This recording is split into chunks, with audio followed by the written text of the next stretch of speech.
Oh, hello. Welcome. Well, Trill, I had no idea you were a Leviathan. Welcome. I joke. Congrats on the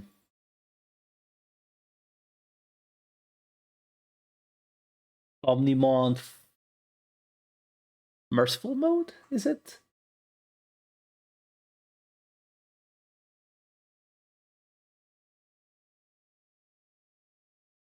Oh, fall down mode.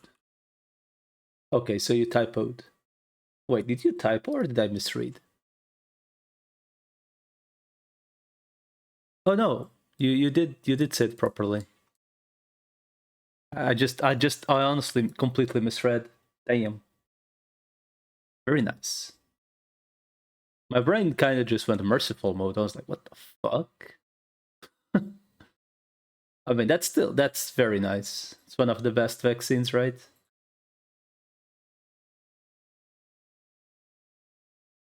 I mean, it's one of the two minus defense DPSs, right? I mean, there's only Bancho and F fall down mode, right? So, okay, I think I might have to restart the game. It looks like there might be like a memory leak going on.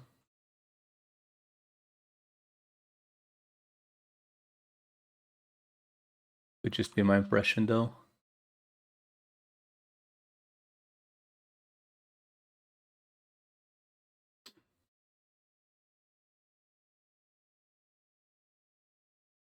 She crits the damage is insane. I mean, she's a glass cannon, isn't she?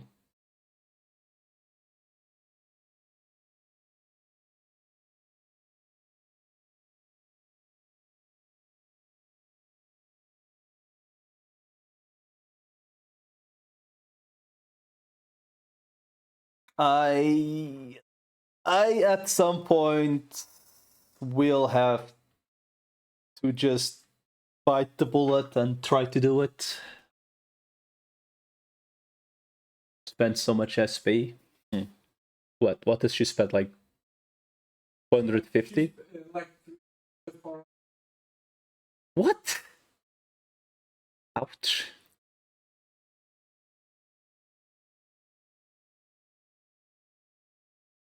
Ouch. Yeah.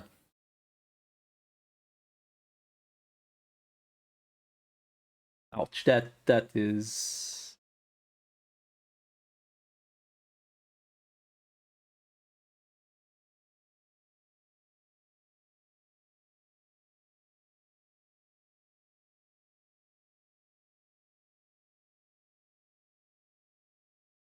plus 240.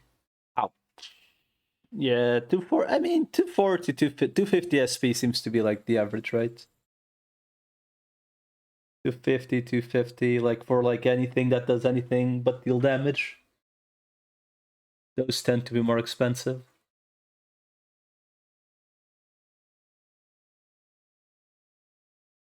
Yeah, it's because she has like the defense down, right?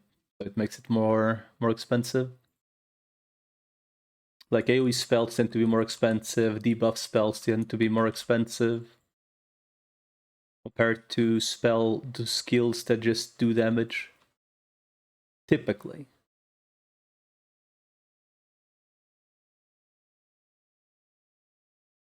It's the reason why I put levels on the Ultra Force guy is because his AoE skill costs like 250 SP or some shit at level 8, and he just gets like 6 or 7 times, and it's done. But the single target gives him like 2 or 3 more spells. So typically for like rifts, which is where I mostly use them when I'm not leveling, it's very convenient.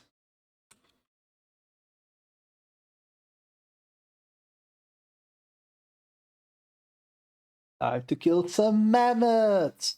Actually, I need to do this the other way around. I need to start doing the dark area before the mammoths because I'm using the data team for both.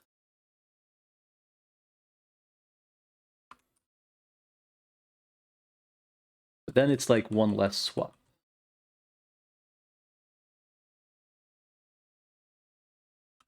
That's what I'm gonna do, because why not?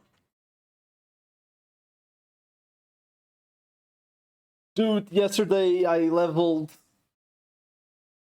I don't remember if I leveled the 2 yesterday or not. I finally, like, went through the alt leveling, like, the stuff they had, and, like, holy crap.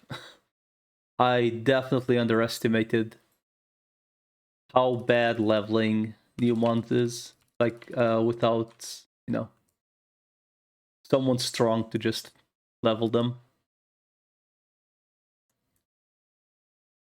I was killing freaking Gotsumons for like 2 hours to get them to level 50. It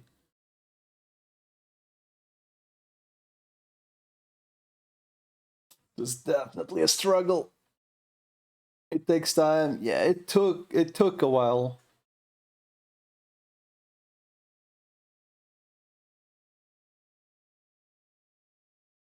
And that was with a Netmon, which is quite convenient because he hits for AoE.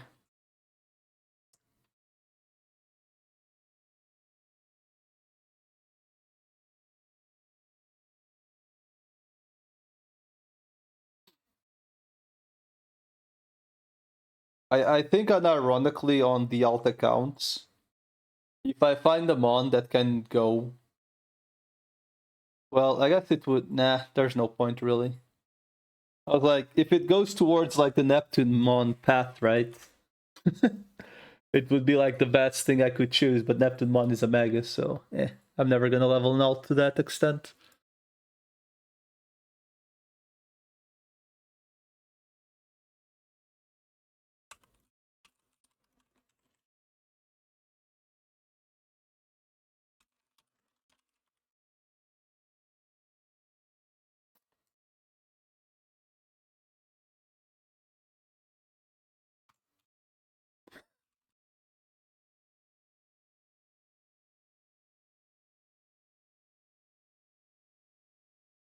But yeah, in my case, regarding the whole Afanimon thingy, right?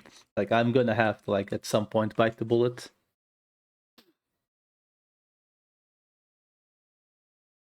It's just I currently don't have a root of evil, nor do I have any Gatomons.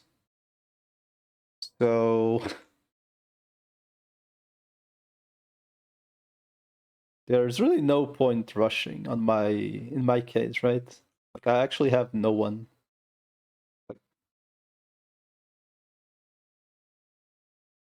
Because I made the Cherubimon black, that I don't know why it's called black rather than evil. But hey, it's Cherubimon black. Right? So that was my free root of evil from doing main story quest. And then the event one was for the Black Seraphimon. Once again, why not evil Seraphimon? But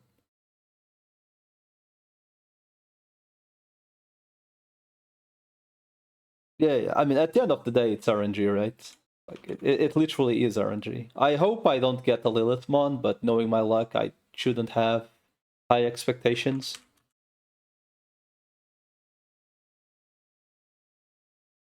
But we shall see.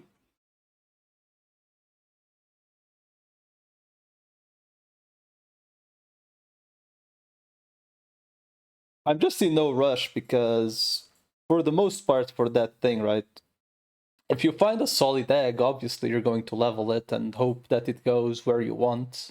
But I'm most likely just going to spam random Solomons, or rather random Anduamons, until I at some point get on a Funimon to try, right? So because it's RNG upon RNG.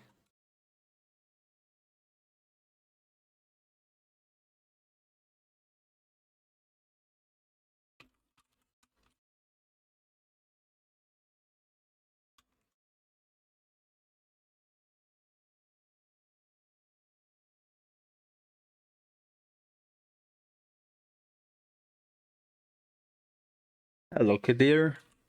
May I has solid Agumon and Gabumon, please? One solid egg became another Agumon. Now I have two Vikemons. What is one not? Oh, I see. I mean, it's not bad having two Vikemons though. You can use them for Infamons. It's technically one less fall down mode you need. I mean, fighter mode you need for like a long time.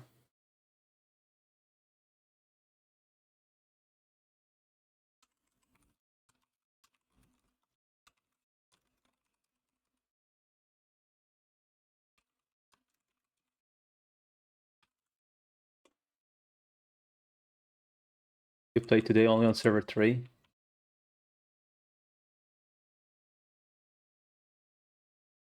I mean, it's literally the same game, so.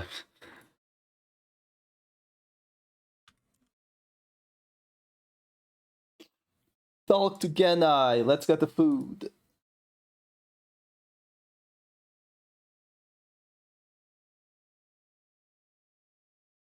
I currently have 3 solid eggs going, so that's my current endeavor on this game. For my eggs, dude, I hope I at least get something I will use, right? That's like the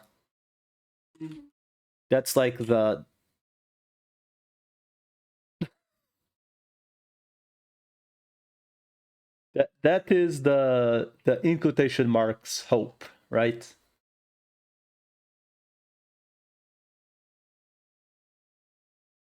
Well,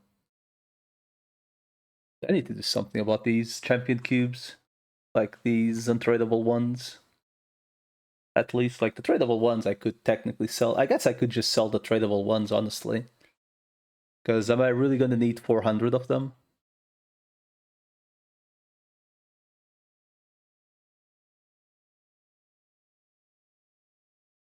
I still have this, which I'm not sure what I'm gonna do with it.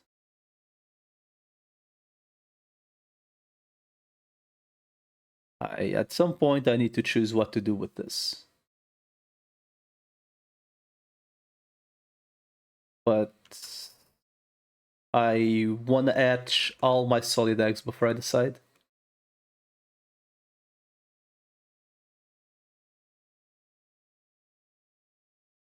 Yeah, I'm waiting on all my solid eggs first. Fucking hell, I should have bought them.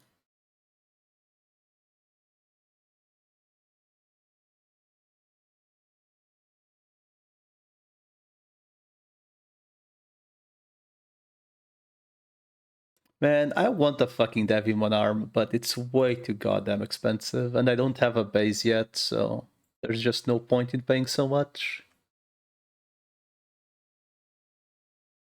Choose a Patamon and Palmon, both have good mags to help you. The issue with Palmon is that you really don't want to build Rosemon until you can go burst mode. That's like the main issue.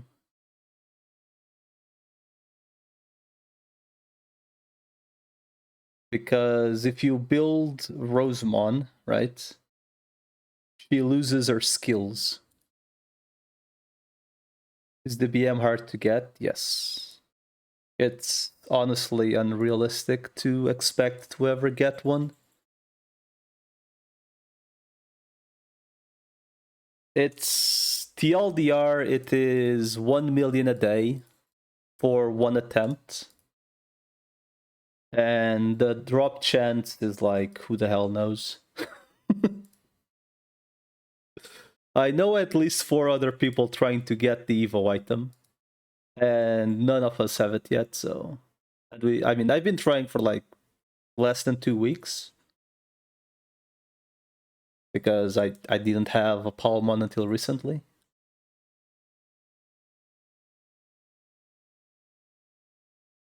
I probably should also start buying the Bancho ones, to be honest. It's just like the odds of me getting another Bancho are... you know, they're a little bit suspicious, right?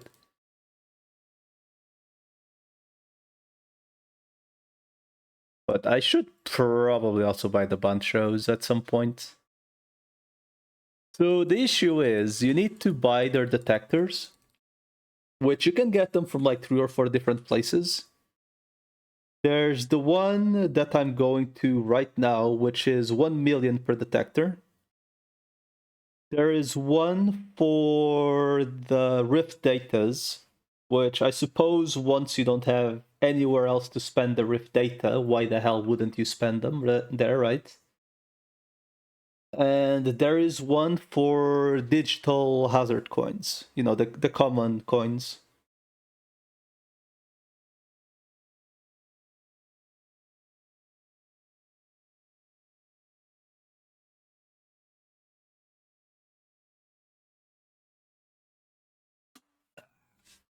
Can I, by any chance, manage to get it once? Please. I mean, I don't have expectations, but I will try. I spotted it early, so...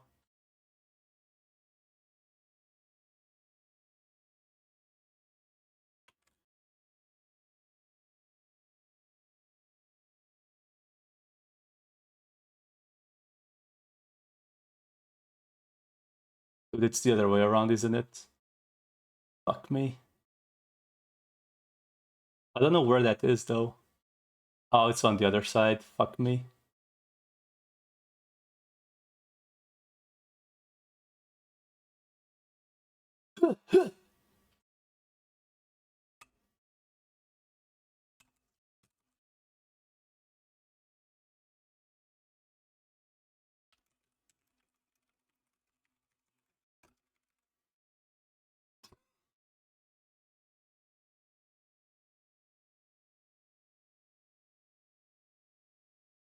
Okay.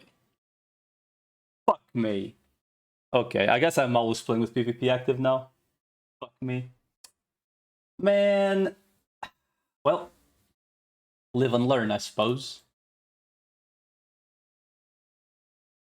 Wait, that's fucking bullshit, though. It means while you're picking it up, someone else can just steal it. Because they can just kill you.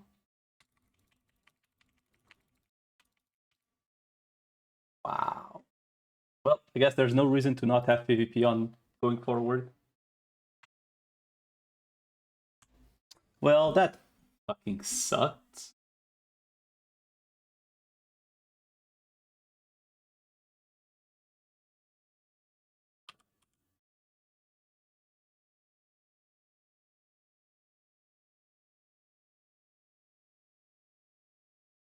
That sucked, dude. I think if you get 10 of those things, you can get the free Quagamon arm. I only have 2 so far, so...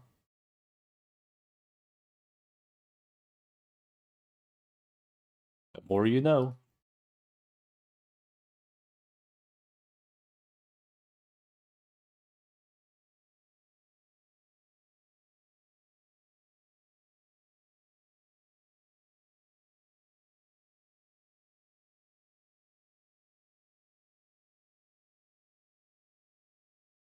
Well, the more you know. I guess for the next ones, if I ever spot one again, I might be lucky enough.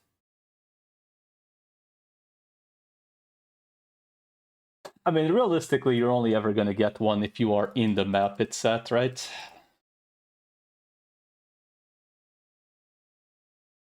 So, yeah, so essentially it's 1 mil bits in this place. It is the Ophanimon for this currency, the digital hazard tokens currency, or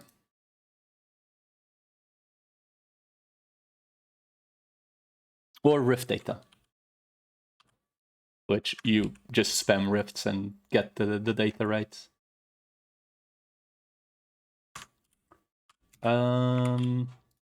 Here's the issue, right?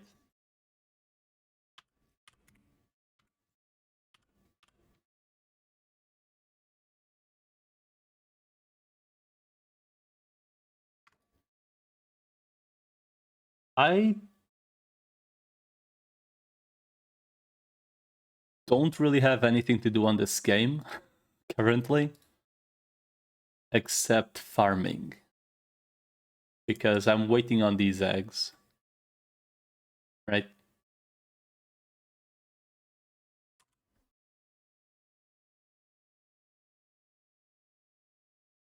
And there's no point rushing the Rosemont because I don't have the thingy.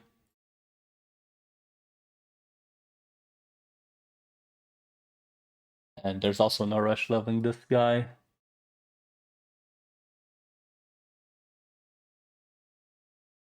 I mean, once I have someone else to level, I guess I can level it.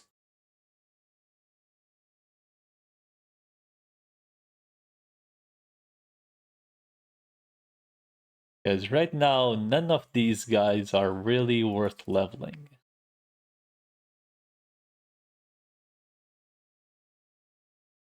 I already have School Mammoth. And maybe at some point I'll use this for something.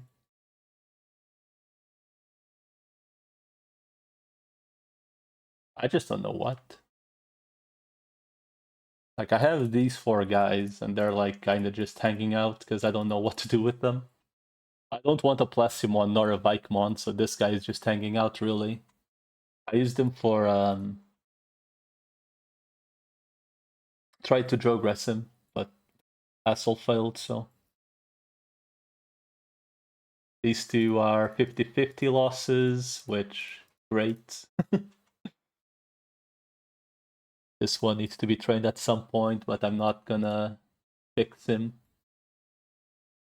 Because whenever he goes fighter mode, he's gonna need to get the potentials rerolled. Demi, if it goes to Devimon, you could do the Jogress. The thing about the Jogress is, like, I don't think Gulmon is bad. But I guess technically I only have currently 5 datas, right? So the Gulmon could be the 6th, technically, right? Technically. But if I get the the maid thingy at some point, this one could also be the other data. I mean, I probably wouldn't use this one, but you get what I mean, right? Like, the Gulmon doesn't do anything that these 3 don't. It's like the thing.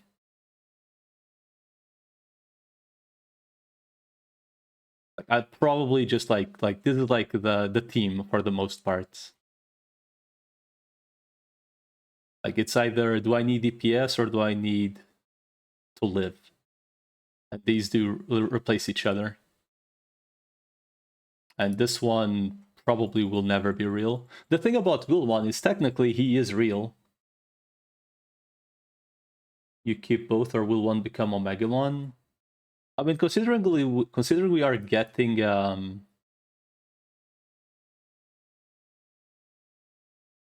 Crest Garurumon, right? It really depends, right? Because I mean, these 2 are really good at the moment because of the current raid we have, right?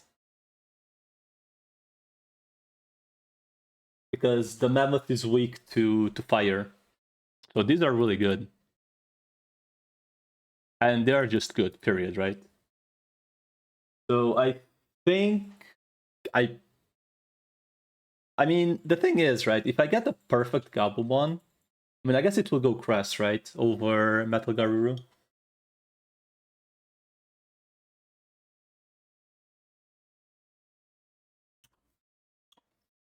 I don't know. I mean, probably. I mean, these guys are like, have like kind of shit stats anyway. So it's not like it matters if I delete one. Like, I could just delete this one, which is kind of like the stats aren't good, so.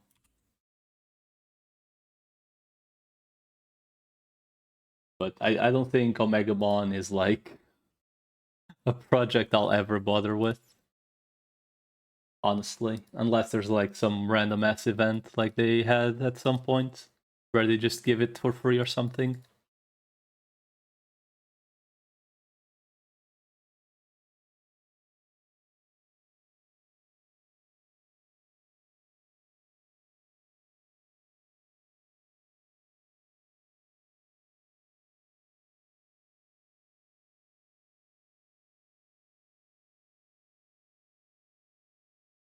That's like the thing. Like I don't think Omegamon is like ever happening.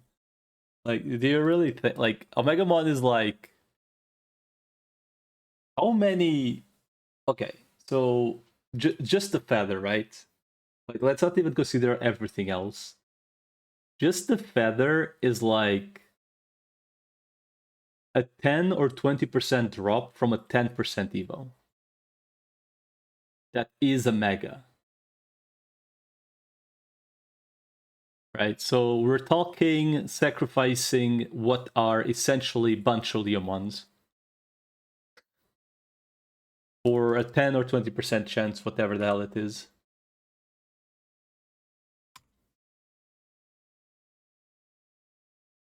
And then there's the other stuff that you get from killing the other dudes, which I heard it's also not guaranteed when you kill them.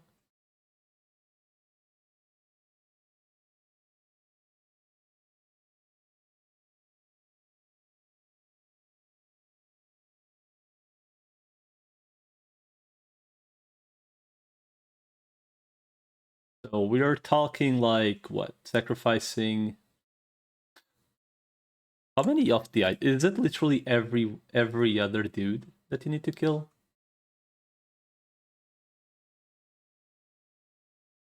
Evo items.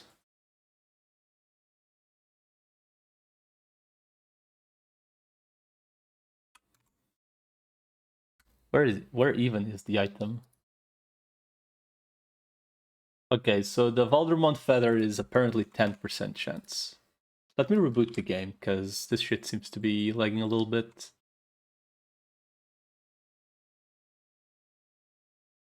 I don't know why, but... And... There we go.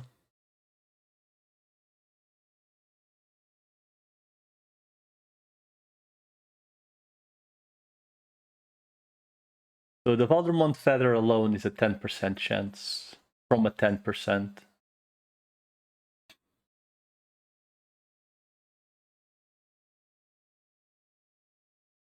Wait, the Mighty Grand Quagamon Digicore is what you need to make the Grandies? Huh.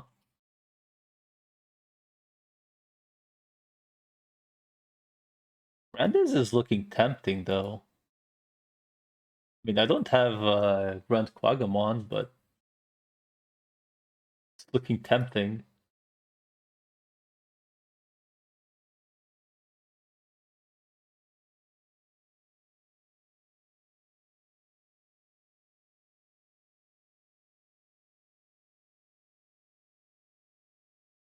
Need 9 fragments of Inevitable Courage, also from...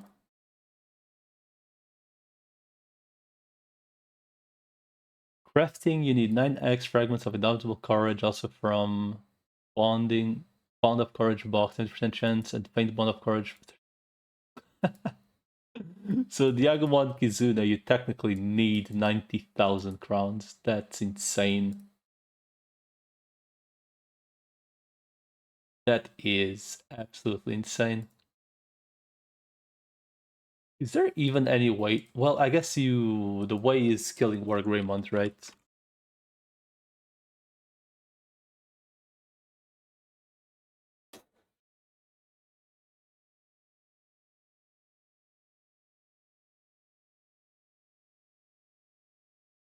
Where even is the other material?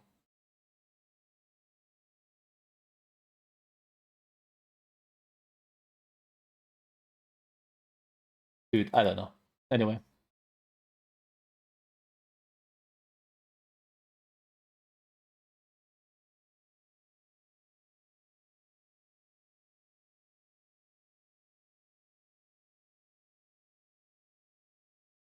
It is truly insane.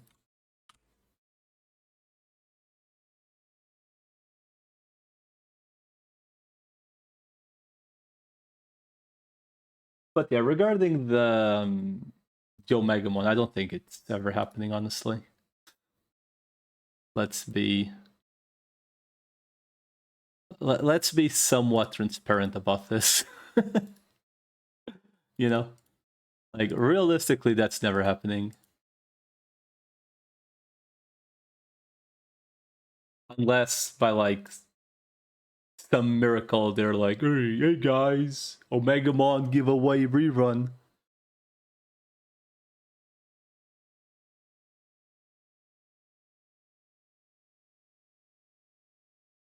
God damn it.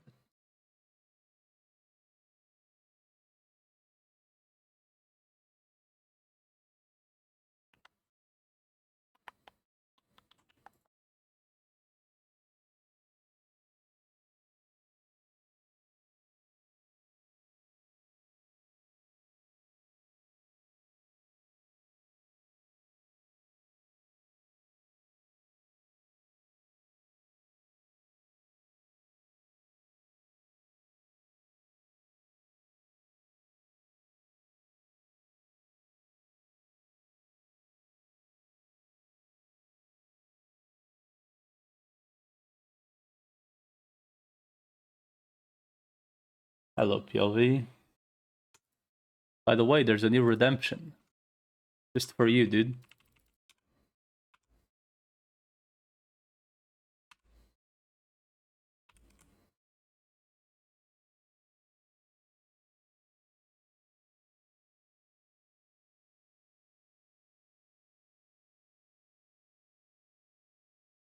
Okay, just kill shit. I wonder if this skill 130 means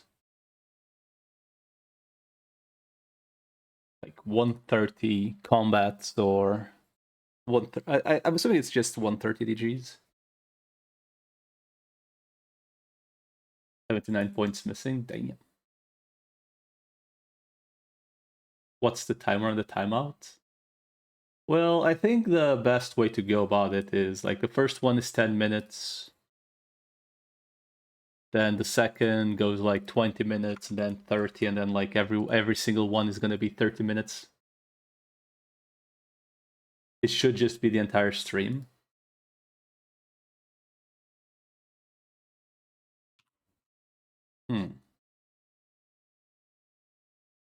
Tempting.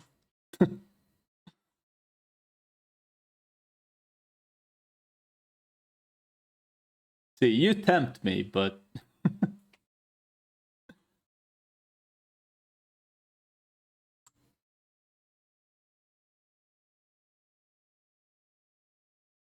duration should be until I play RO. Oh shit. But that would mean I would have to go play something that's even worse than this. I don't know how to feel about it.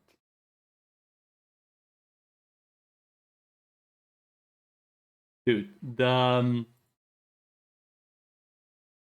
what is it called? Dude, have you checked the server balls is playing? I am legitimately in disbelief, dude. What server, dude? It's just PRM again, dude. Like I don't understand. I do not understand.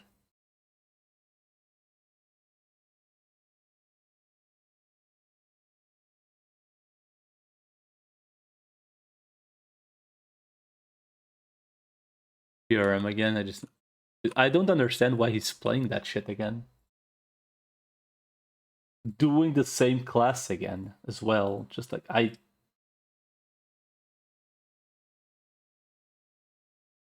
and when people bring up the argument, oh, you've played pre-renewal dozens of times, and I'm like, yeah, but typically pre-renewal you have like company, right?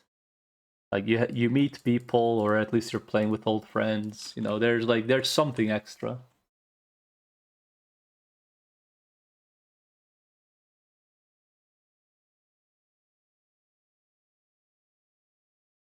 typically there is more to playing pre-re than just being like, hey, you know what? Let's just play it because I feel like playing it. Typically people go replay games because there's more than, just the game. Lots of people play old games for nostalgia, right? Even if the game isn't great. Or maybe the game is great and they just replay it because it's a good game. But most people play old games due to nostalgia, right?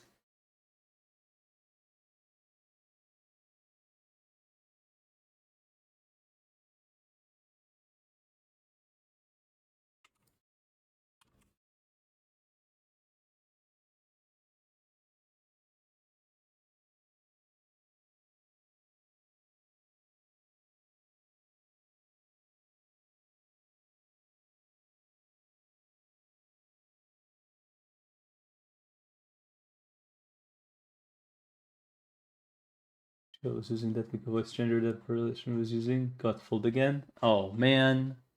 Noob. Dude, I need to check one of those voice changers just to see how bad it can be. At this point, I'm curiosity, How bad is it really? Or rather, how easy is it?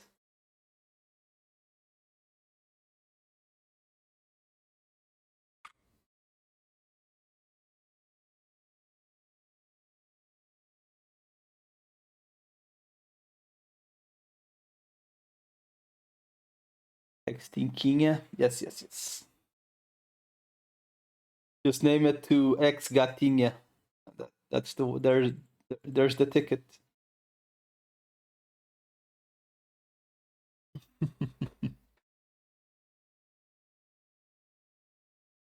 He was a guy, but all of a sudden it's a girl. Then you go the meme path of saying I've always been a girl. I just used a voice changer.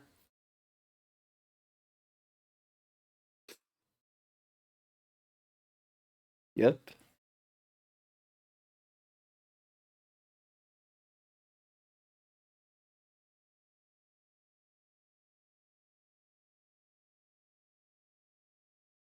So that's the way to go.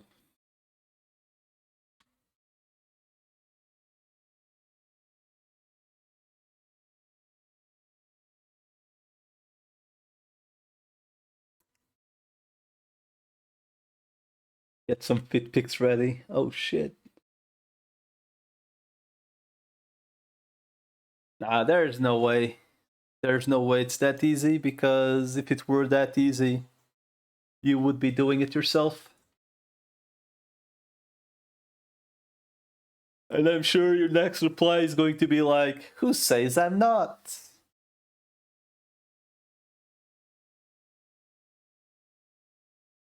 You're a bad example. I feel like you shouldn't even be used as an example.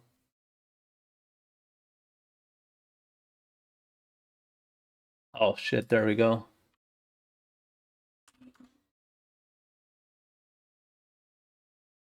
Well, PLV gone. Have a nice day.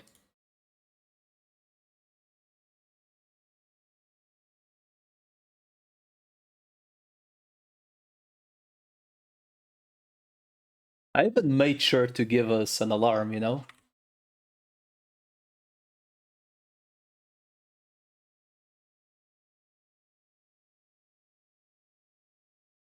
Oh, there he goes.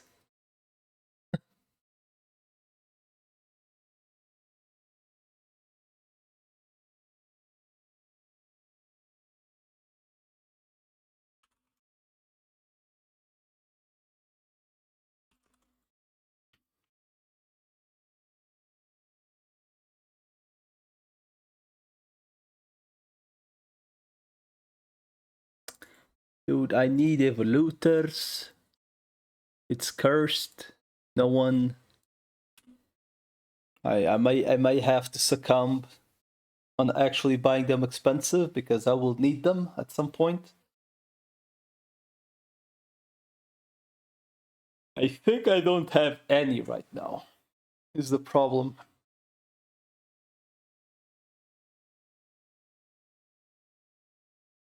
Do I have any? Nope, I don't have a single evolutor right now. The dark timeline has been reached.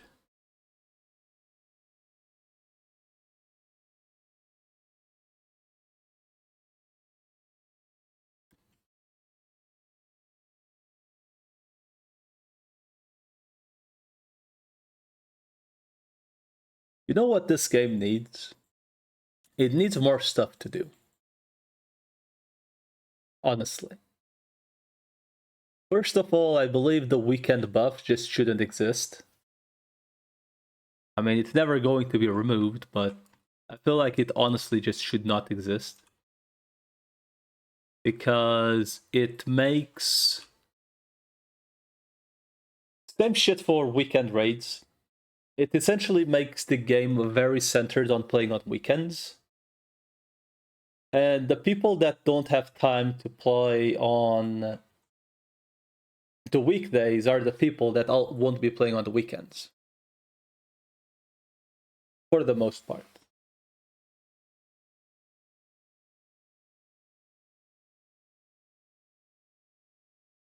So what it ends up doing is, during the week, it just doesn't feel anywhere...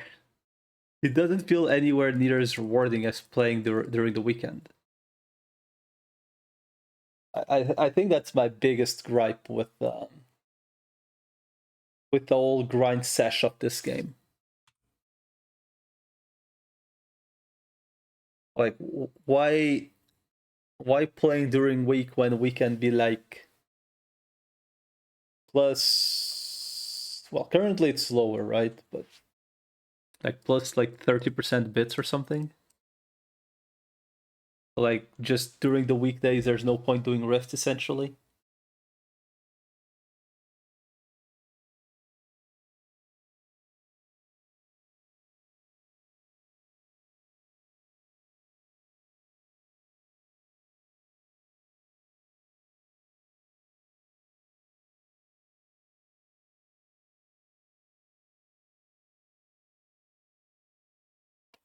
Man,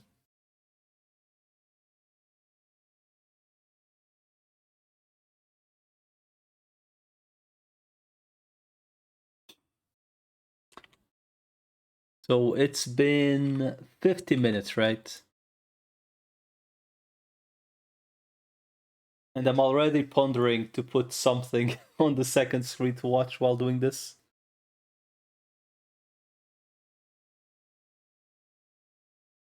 So... Dude, okay, I found something. Weekend farming level, but the week itself is more like doing the daily raids.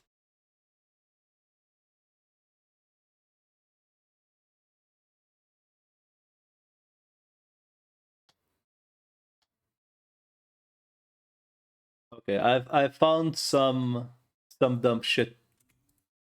I found some dumb shit to watch while doing this. Screw it, why not?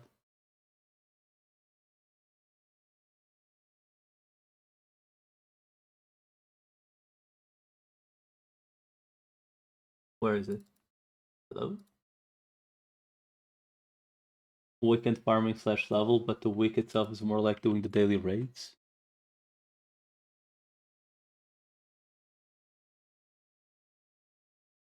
Yeah, kinda.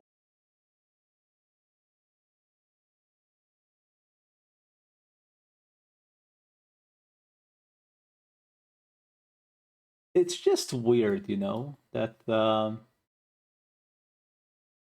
way it currently is, you know, it's just weird. I think this will be way... Yeah, it's gonna be way too loud.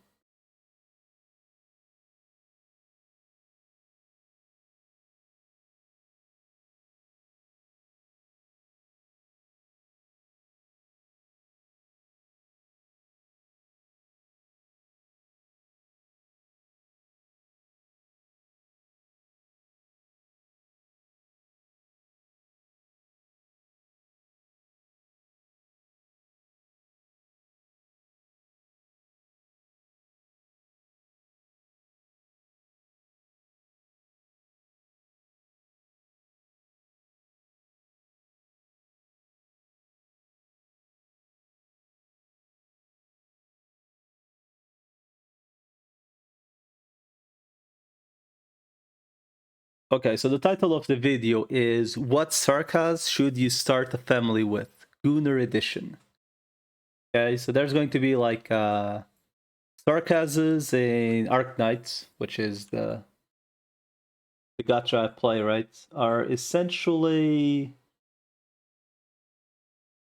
in quotation marks, demons? Demon girls, essentially.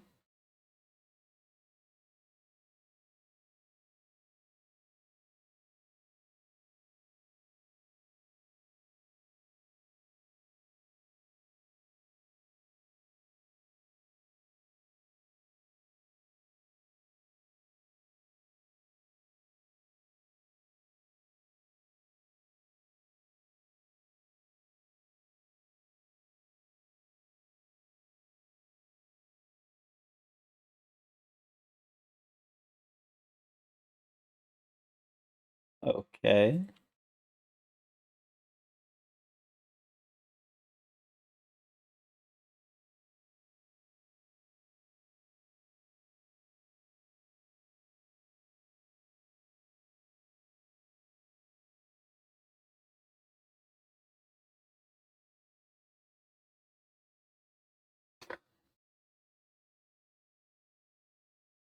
Okay.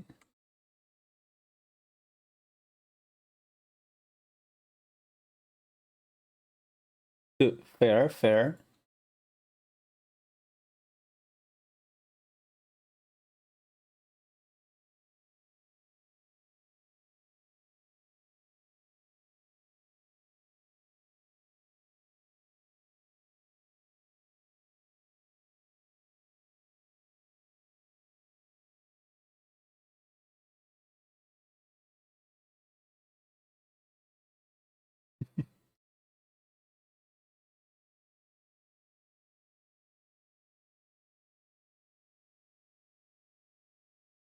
Already mad. Damn, dude. I mean that was really, really, really fast, right? Like the peak waifu instantly deleted because she's dead. When has that stopped anyone? Frostnova is also dead.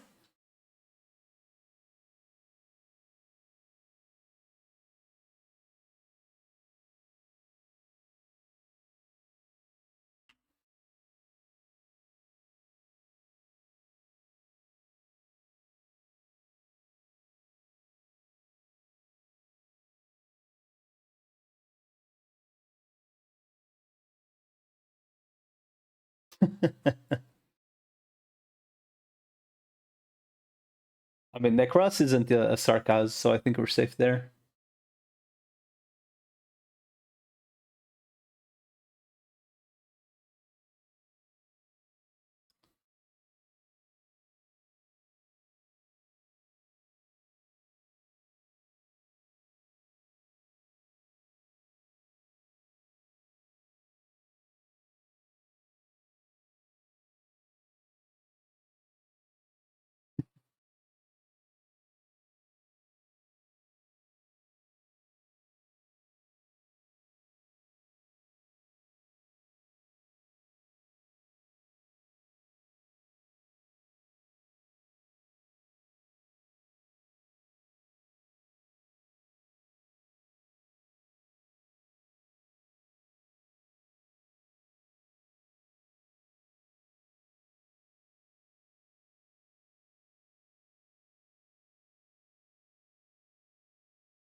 Okay.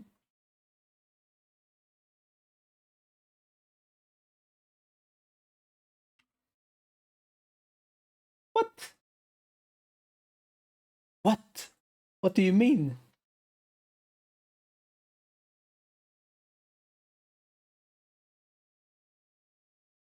What kind of slander is gonna happen on Shining, dude? There's literally no way.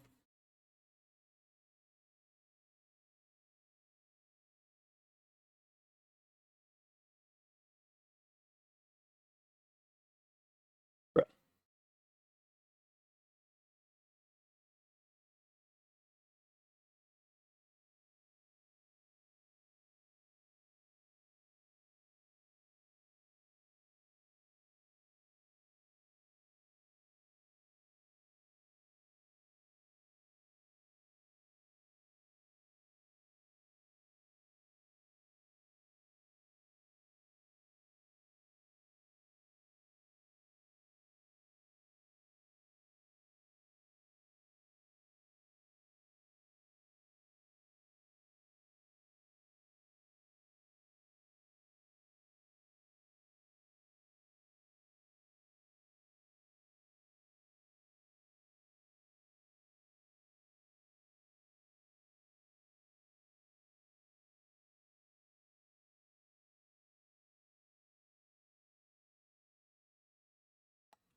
That's also a child, though.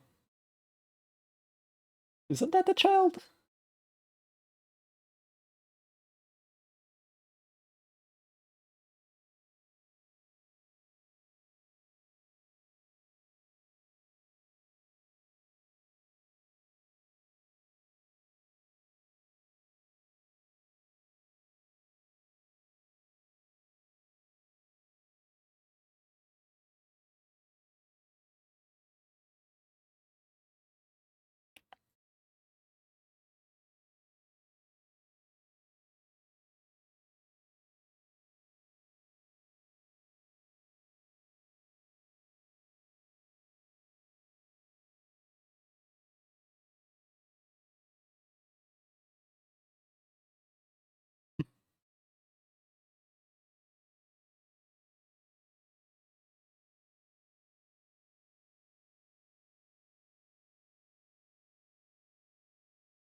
Okay.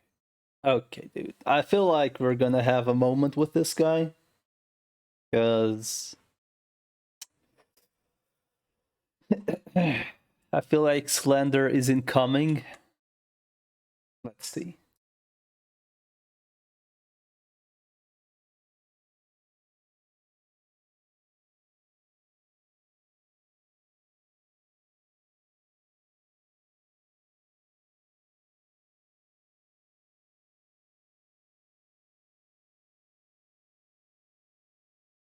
Okay. That's a child. That's also a child. Why not?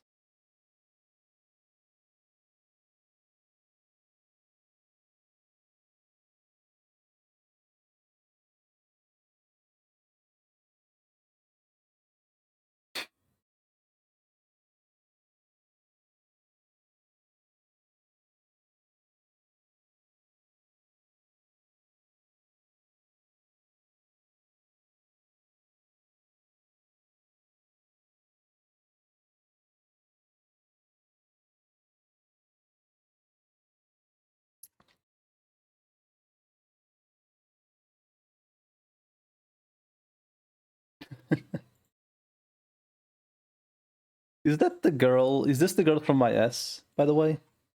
Looks like her.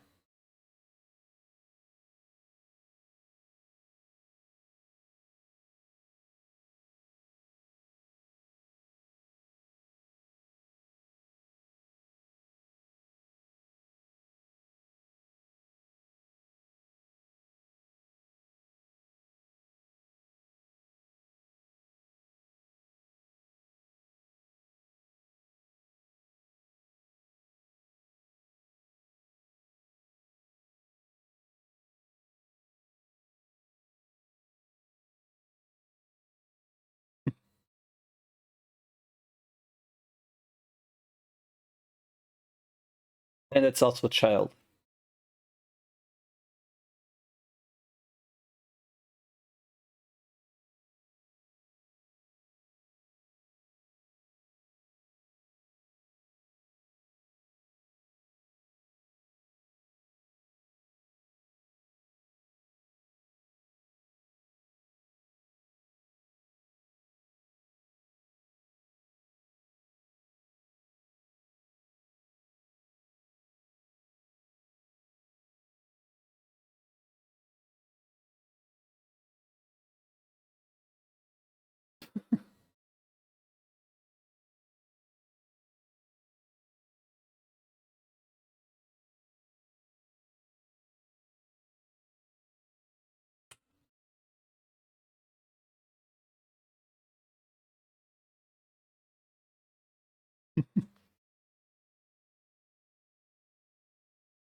Fair, fair, fair. Fair statements for Mudrock. Okay.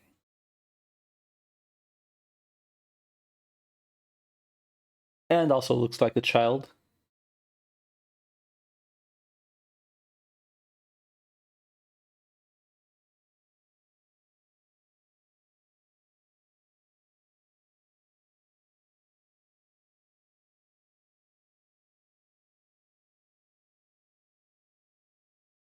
Getting concerned about the definition of child. In a video game, when characters look like they are like 16 at most, and that might be stretching it, I will call them a child. Because when someone looks like they could be 16, they could either be 12 with assets, or, they could also be 20, you don't know. But they look like they could be a teen. So I will be kind of concerned when you're like, oh, that's a hot teen, right?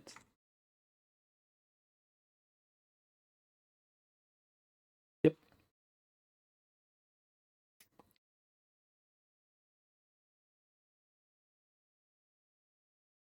So, Logos's mom, right?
Okay.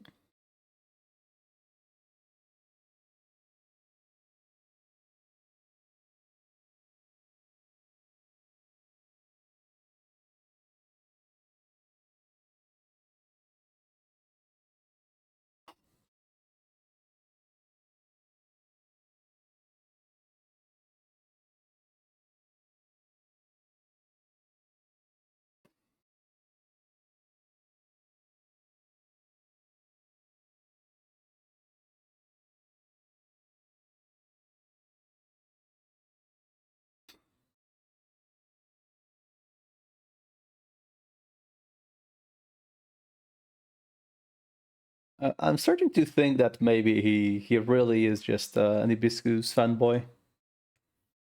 Because holy, the glazing is real.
Um,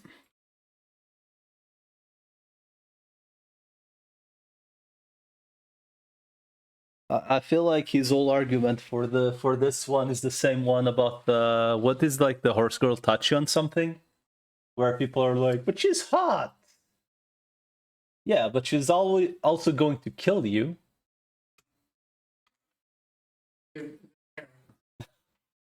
Like she would actually just kill you.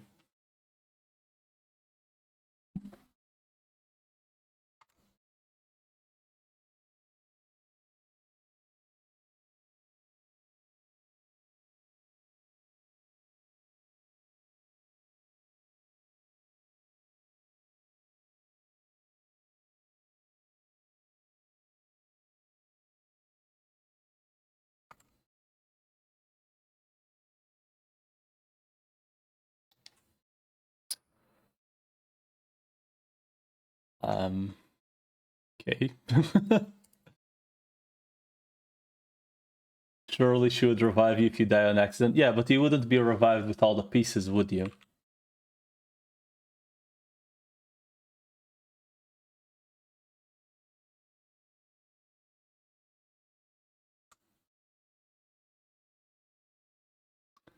So is it time to watch like another Pokemon hater, or more like a Pokemon realist, I suppose?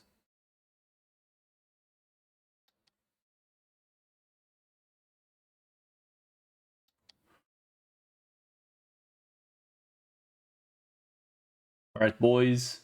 Time for Pokemon hate. If you love Pokemon, well, I'm sorry, but maybe have better standards. Then again, I'm playing this Digimon game, you know, so I really shouldn't be talking about standards.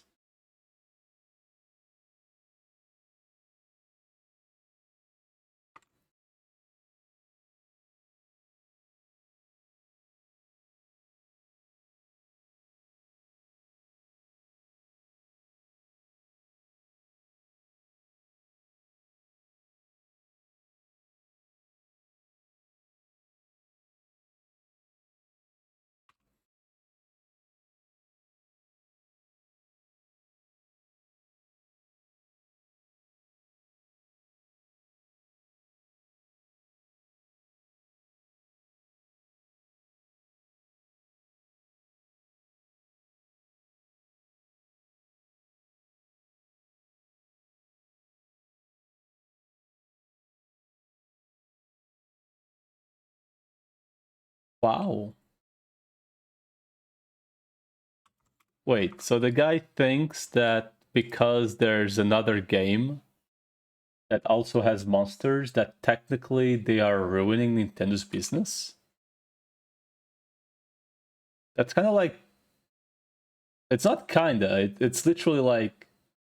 You have a restaurant, right? And another restaurant opens in the same street. And just because you're a restaurant, not even serving the same food, you're technically killing the other your business essentially. Okay.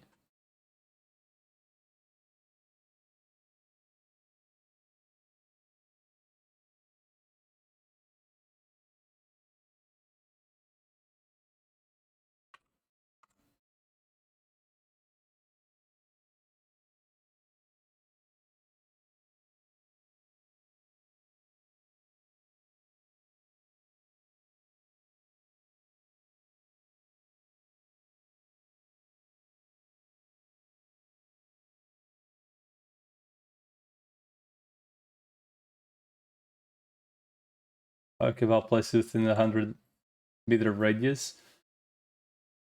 Yeah, but here's the thing, right? Like, according to their logic, technically, those places,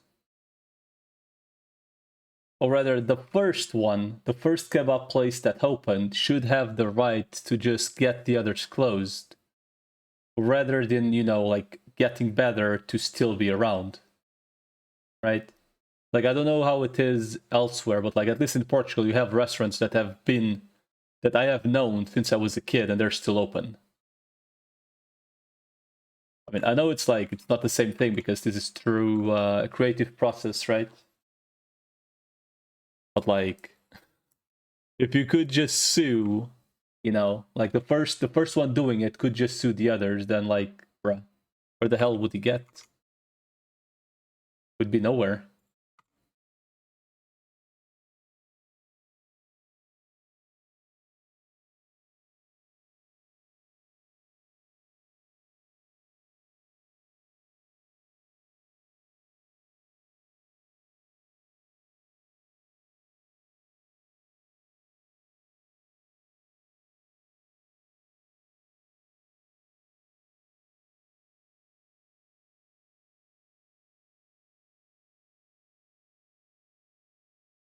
The thing that sucks the most about like the Pal World slash Pokemon thing is that Pal World isn't even about battling, right? And that's like the only thing that Pokemon is relevant for, right? Like the Pokemon's thing, like the only thing that Pokemon real like, okay, as like someone who plays Pokemon very sporadically, the thing about Pokemon is the combat, which is like the most simplistic RPG combat in existence, right? Essentially, you battling other Pokemon is essentially finding random ass monsters in any RPG. It's just that they like all have their specific sprites, right? Like, I mean, pretty much, right? You could just go play like a Breath of Fire, Dragon Quest, like any of those old ass JRPGs that are like really old with simplistic combat, and that's pretty much Pokemon. Pokemon just has like more stuff, like more weaknesses, you know, like more weaknesses, more, I guess, super effective modes already existed on those games, and resistances. If anything, Pokemon has less debuffs, so in that sense, it's more simple. There's also the leveling. I mean, it's literally just a turn-based RPG at the end of the day, right? So, like, why is it even being compared to a fucking survival game?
Yeah, that is another thing regarding the Pokemon, this Pokemon game compared to like most monster trainers, is that most people won't be playing the competitive, right? It will be mostly play through the story, collect your favorite mons. Some people will grab literally whatever is available, right? But these games at the end of the day are literally just replaying the same game over and over again, right? It's kind of like I think I made the connection of like Pokemon is literally the Call of Duty um of monster taming games, essentially, because it's essentially the same shit being sent over and over again. But they don't even put in the effort of like, you know, making the game like have a good performance. Like, I don't even want to talk about graphics because it's just a lost cause. Like, it seems pretty clear they are never going to make a good looking game again. So in my opinion, it's mostly, or rather for me, it's mostly about like the whole gameplay slash performance that has been stagnant for way too long. And once again, why is it being compared to a fucking survival game?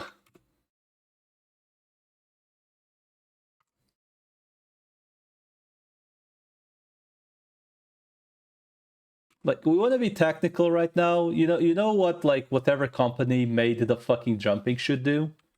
The first company with ladders, they should literally sue this game. Because this game, you can go up ladders. Easier. Just take quest RPG. No, like literally, like just grab this first RPG ever made and let's see what Nintendo can say about it. Like, if you want to be technical, that's all they have to do. Like, grab the first gen Pokemons, and Dragon Quest could literally sue them for like half of the designs. Like, I honestly do not understand.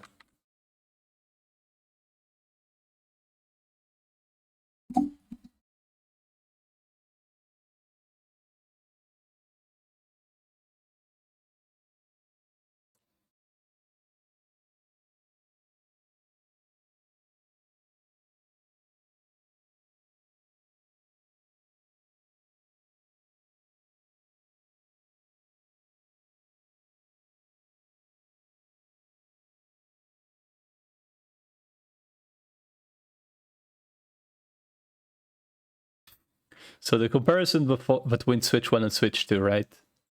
I mean, the right side seems slightly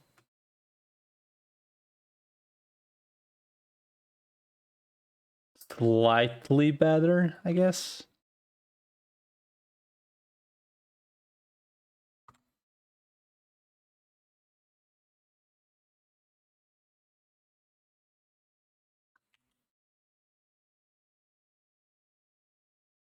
Very slightly, though.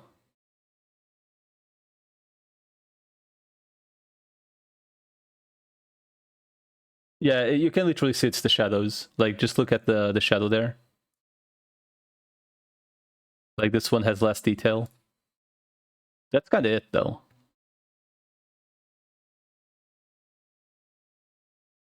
It seems to be... Maybe the grass as well.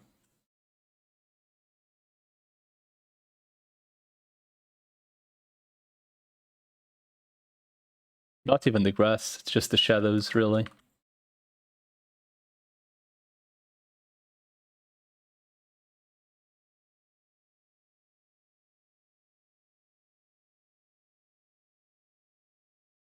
I mean, seeing this, the only thing that matters at that point is does the game on Switch 1 lag? And if it does lag, why the fuck is it even being sold on Switch 1? That's like another thing I don't understand. Like, how is it acceptable to be like, hey, the game can be released on the console, but it's gonna have absolute dogshit performance. Buy at own risk. Like, there should be a standard to, you know, to what should be allowed to be put for sale. But I mean, it's Nintendo, so doesn't matter.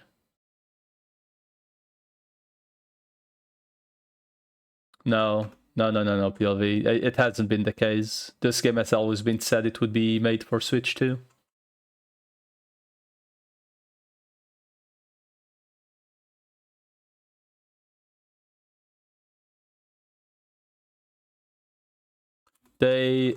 The game before this one was already mentioned that the console didn't have enough, wasn't good enough to run the game, essentially. So it eventually would have a patch for the Switch 2, which it did, except it's a paid patch, so...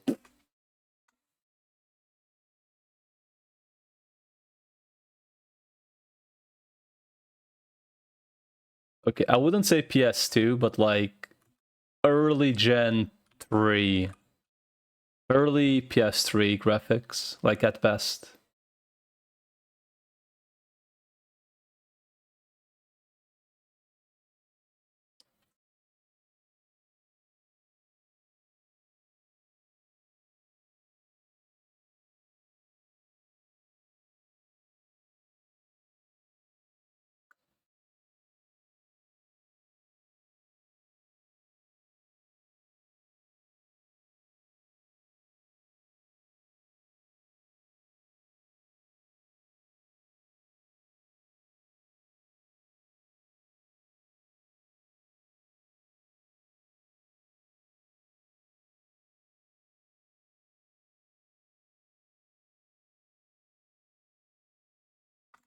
It's not $100 Canadian though, it's $17 US and $30 US for the DLC. Released before day one, technically, by the way.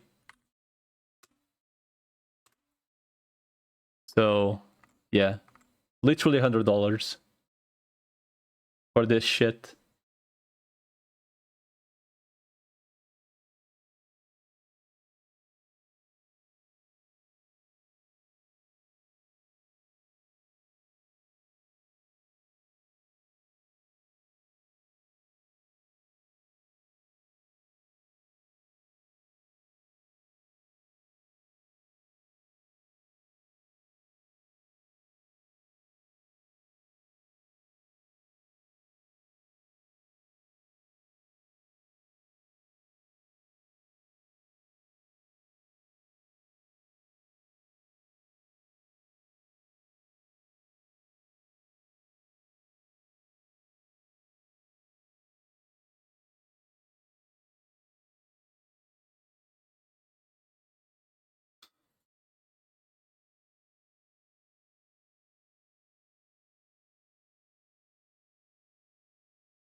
Pretty much. Like, it doesn't matter. Like, you can literally, like, most of the shit that's happening with Pokemon has been, like, happening for literally years at this point. The only new thing is, like, the DLC being sold pre-release.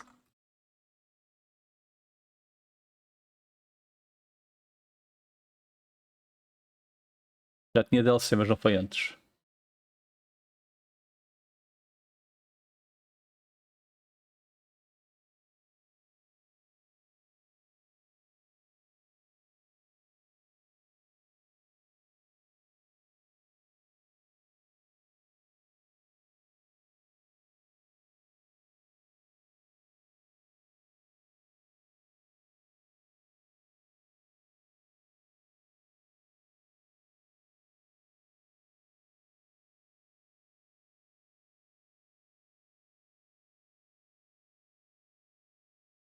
Dude, it's literally the same fucking price in dollars. Stop being a cunt.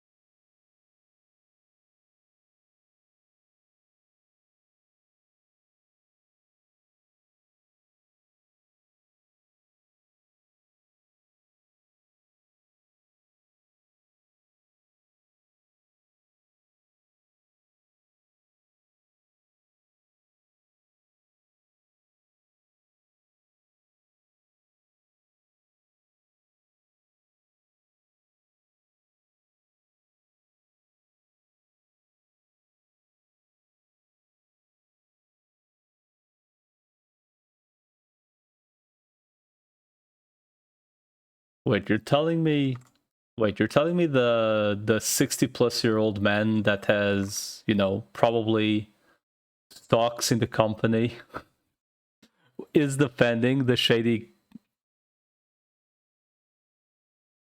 happenings of the company? Ain't no fucking way, right?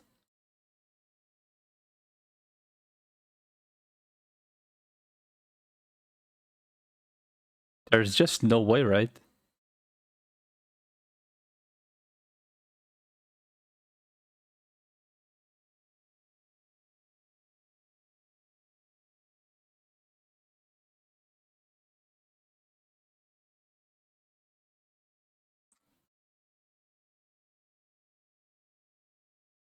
Yeah, the guy that literally made games for the Nintendo consoles. Okay, but what female would want to shoot animals with guns? Pal World is for shitters. It doesn't matter because you're comparing different games, man. You can't compare the fucking Sims and Counter-Strike Source and Counter-Strike just because it's both humans. Like, that's the issue with this whole shit between Pokemon and Pal World. Okay, a lot of designs on Pal World are similar to Pokemon. Bro, more than half the designs in Pokemon are literally fucking real-life animals.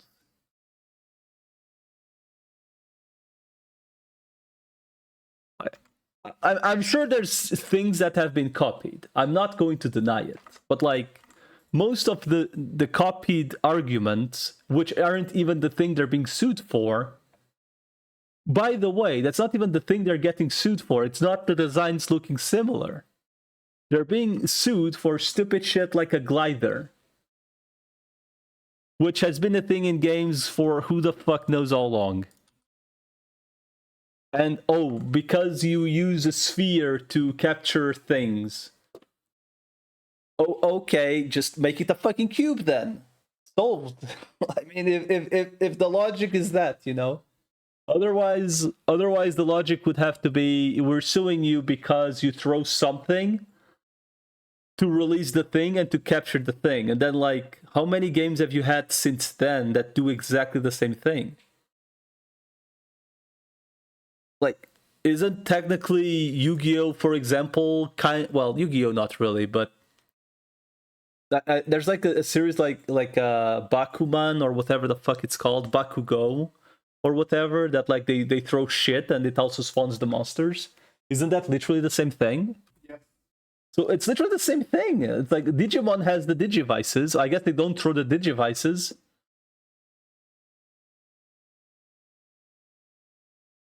Got the US patent for sending out monsters to fight for you.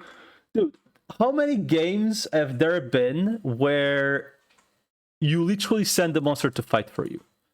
Shin Megami Tensei existed like 10 years before Pokemon. And that's literally what you do. How the fuck do they even get that? It's either corruption or just negligence. It's one of the two, if not both.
Dude, I still stand by the. I would have loved if Digimon just said fuck it and made a collab, and you actually just had the Digivices.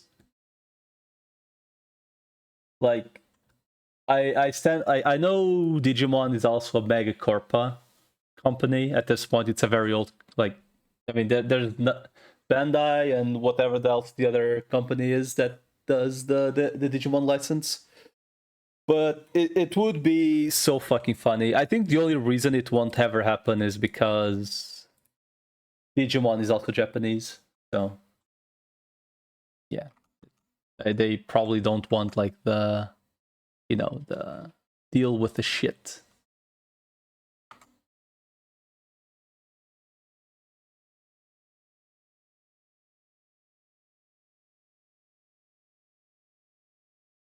Come on, Solomon Path, Renamon, Solomon Path. I don't know what this goes to.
Garganacle? Garganacle. Bro, he didn't even try to pronounce it though, let's be honest.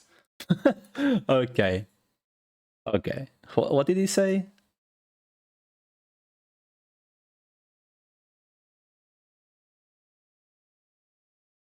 Okay. It's clearly Knuckle Stack, I think. Garganacle. Garganacle. Bruh.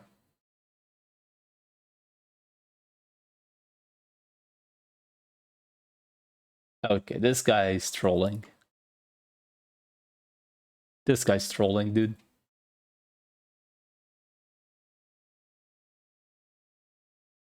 Okay, the design is fair, but the name reading.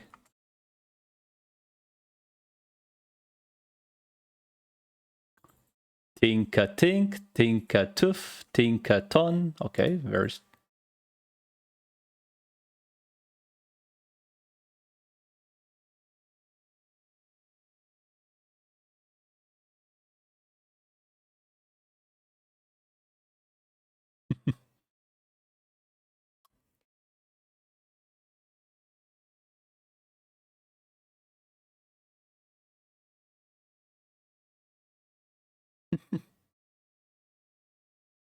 Quackwavel? You mean quack?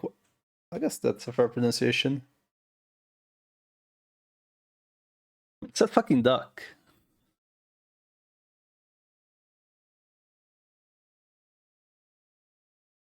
Okay, this is like absolutely nitpicking at this point.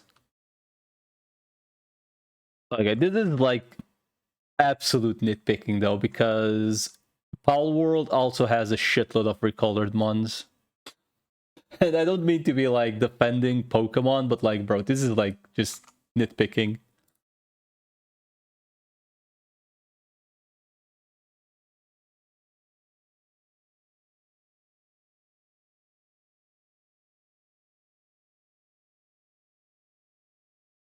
Okay, dude, but show the reskins as well, you know? Or at least bring it up.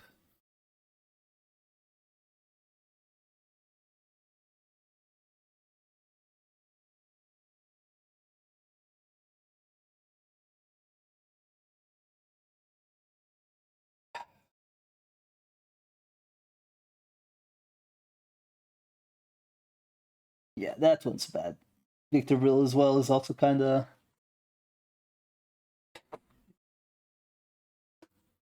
At least the Victor Bell, whatever the thingy guy is, like at least that one looks like feasible, you know, like the dude just has too much poison. So he needs to do that, but like the Starm is like, bro, what the fuck?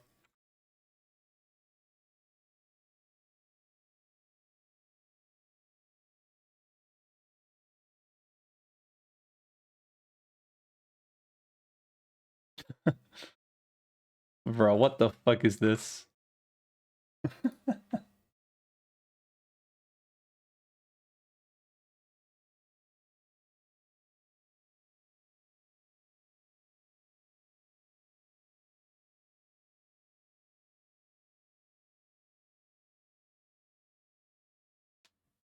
I don't think I honestly do not think the issue with Pokemon is the designs. Like, I mean, there's obviously garbage, but like they're shitting like, you know, like at least 100 of them, I think, per gen. So they can't all be good. The issue is, from like the design standpoint view, is that 90% of the shit they release, right, is always like the same thing. So like you're always gonna have the PG, you're always gonna have the Ratata of the area. You're gonna have, or I guess the Ratata, the Bidoof, the Sandret, you know, like, and so on and so on and so on. Like there's like, from those 100 slots, like 50 of them are the same shit, just reskinned. I think that's the issue.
Bro, this is really dark though. Like, you know, it's like kind of moot when like even IGN,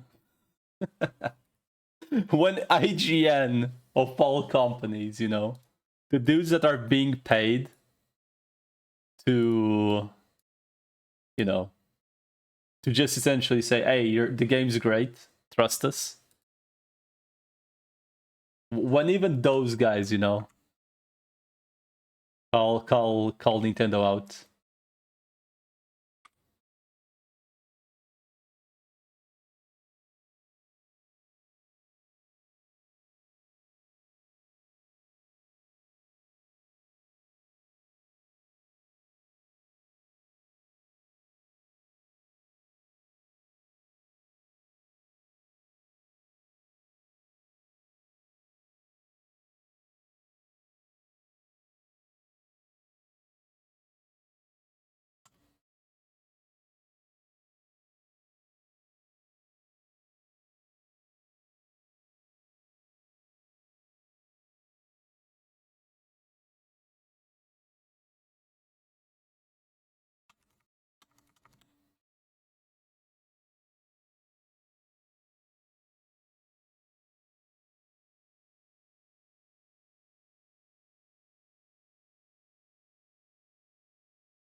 Bro, you don't fucking say. It's literally the same reason why Shin Megami and Digimon and whoever.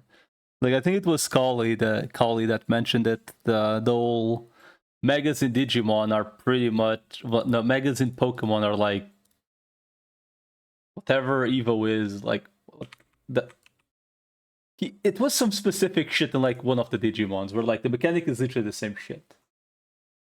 Like you fuse with the trainer or whatever to reach mega stage or whatever, like I guess. Or I guess the way you reach mega stage on DOG Digimon technically is the Mega Evo.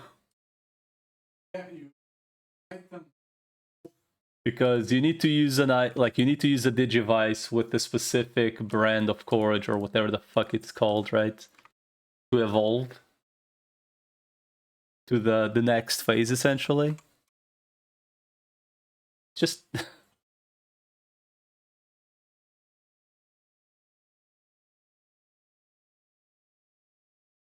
honestly, this guy looks cool. I'll be honest, this Evo looks good. I mean, it looks silly, right? But like, it looks like a good Evo.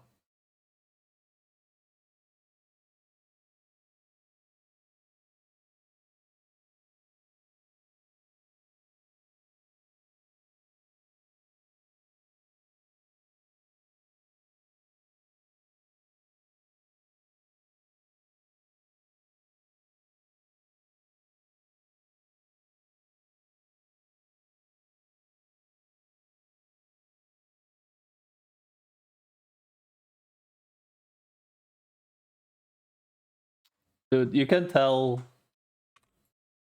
from someone like this when they are not unsure of what they're saying. This last phrase he just said.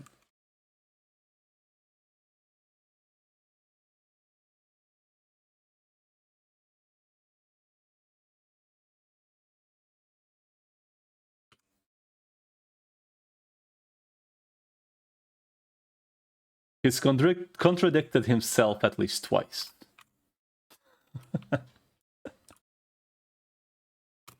uh,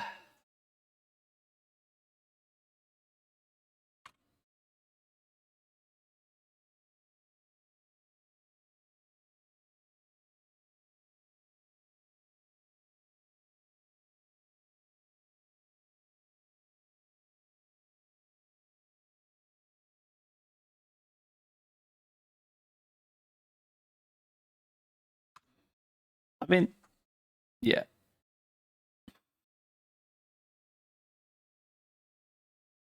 Like, see, the thing is, like, generally speaking, right? Generally speaking.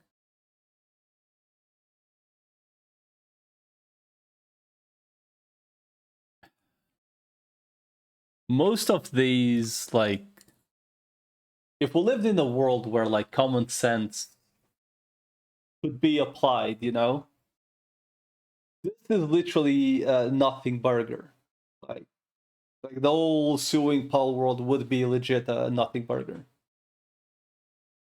The issue is we live in a world where, like, if you have the money, you will 99% of the time win. Just because you have the money. You have the money, you have power, right? Oh shit, we have more goon material. Let's go. What's this?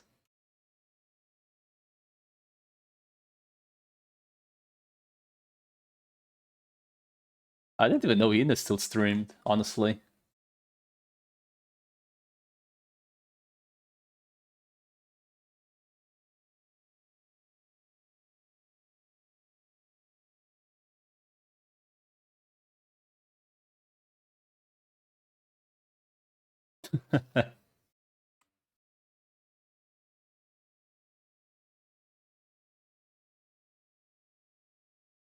It's gonna get another one, isn't she?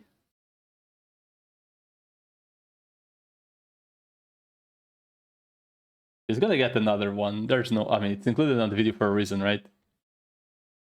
Yep. Yep. I had no idea Ina still streamed, honestly. I haven't seen one of her streams in ages. Wait, they're doing another PvP event? The Pokemon community is crazy, some wrong words and you get lots of bad talk even though you played all the games does not matter. Okay, here's the thing. I have not played all the Pokemon games. And the reason, okay, I've essentially, when I played the games when they came out, was essentially up to Gen 4. Right? Diamond and Pearl, I believe, was Gen 4. That was like the last one I actively played as like they were coming out. We would buy the game and we would play the games. The issue was that Gen 1 for us was like the game we played that I played, but my brother is older than me, but like it was the game I played when I was like 5 or 6 years old, right? Like I didn't even like speak or know how to read any English back then. And it was such a simple game that it was just very enjoyable, right? Like it was at the point that I would memorize the English words like hammer and flamethrower. Like I would pretty much be like, hey, that's a very long word on the for flamethrower or for earthquake, right? Like I didn't know how to read back when I played the game. So like the way I memorized the moves being strong was essentially because they were just long names. Or some crap like that, right? Or like I would know that when he reaches that level, he would learn a good move. He played until Sword and Shield and then came to the DLC and I was nope, after this no more. So I played Gen 2, which is probably the one I play the most, really. Because we didn't have our own Pokemon Red and Blue. It was our cousins. But we did get Pokemon Yellow as a Christmas present. And we played the fuck out of it, essentially. And eventually Silver and Gold came out, right?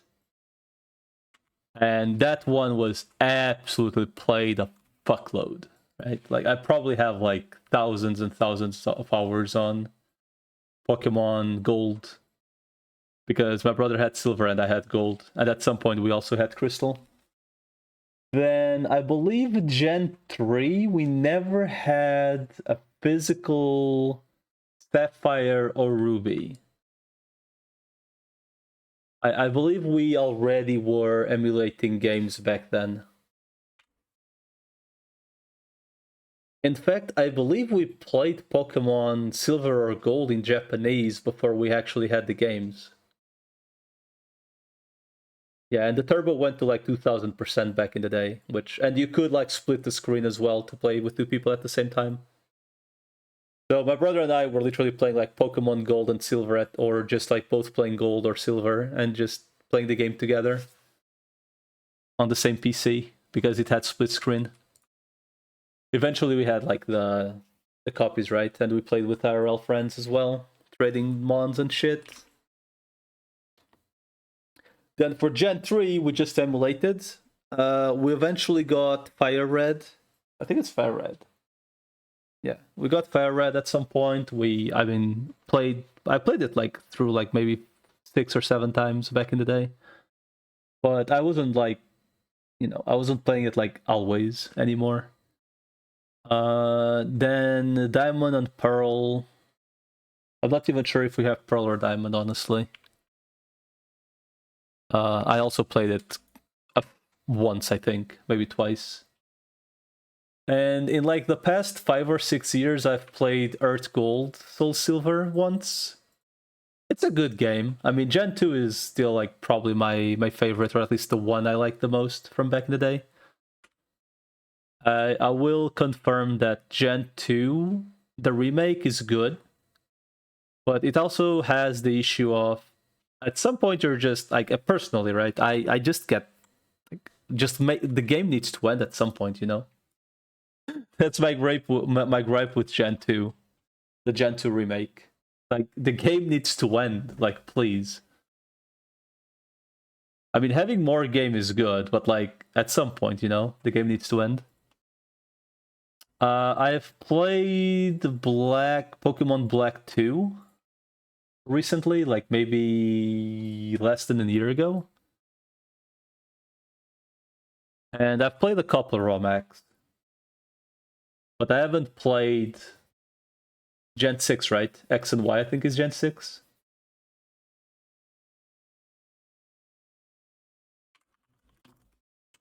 I think it's Gen 6, right?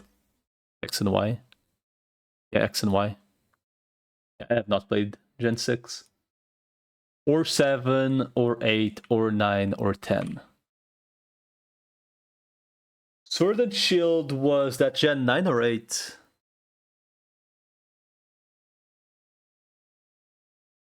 I think Omega Ruby was 8, right?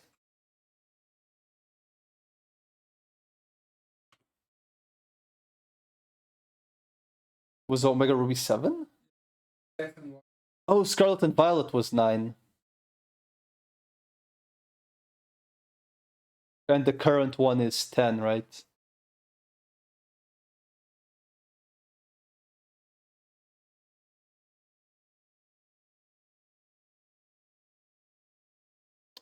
Dude, I don't know, like, it's as a simple RPG that you can just pick up and play. It's okay. It's like the older games are really good, and the recent ones, I guess, are okay. The issue is you expect better than okay from like a big ass franchise, right? Like, being okay nowadays is bad. Like, there's indie companies selling amazing games for like $10-15 on release, right? Granted, they aren't like, you know, like open world games with like 700 different 3D models and shit.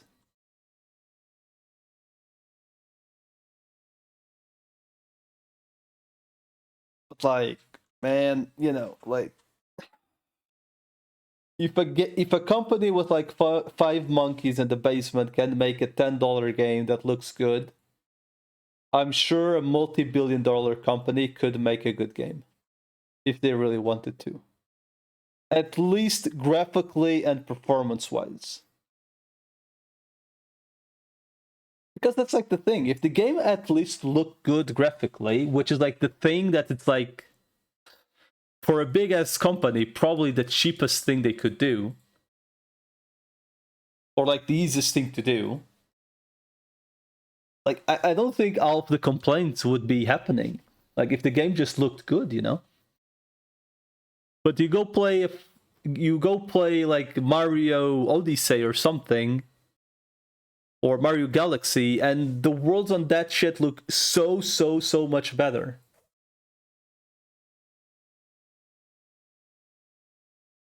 They have the manpower, they have the money, they just don't want to do it.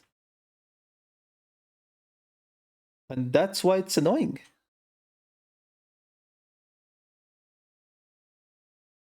Like, they won DLC and somehow people are excusing it? Like, are you serious? Like any other company, you would be getting, well, I mean, they're getting shat on online, right? But I mean, it's online complaining, right? So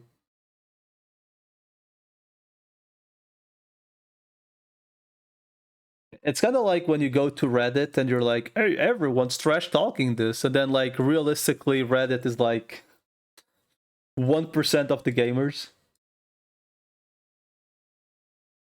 It's easier to kill the opponent than make their games better, but you can't kill the competition because, dude, literally, China, like honestly, China needs to make a fucking Pokemon game.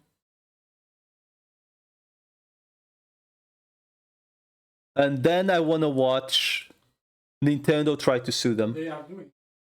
I would laugh my fucking ass so much.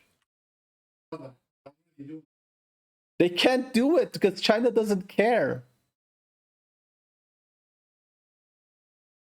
How the hell are you gonna sue a company in China? They literally have McDonald's there with the M the other way around, and they call it McDonald's. Or McDonald's, whatever you want to call them. It's impossible.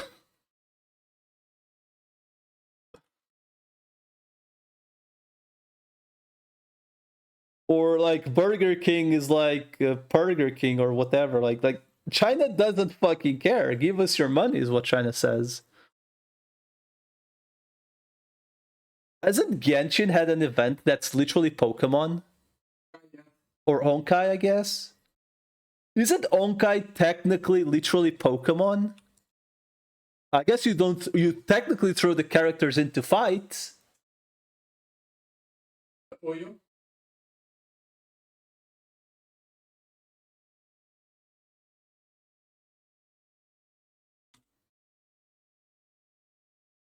I don't fucking know, man. Like, they're making a new game that's Pokemon TFT. But if it's TFT, it's technically not Pokemon, right? I mean, when you say TFT, I'm assuming it's like the Dota thingy that you swap them around and they go fight inside an arena.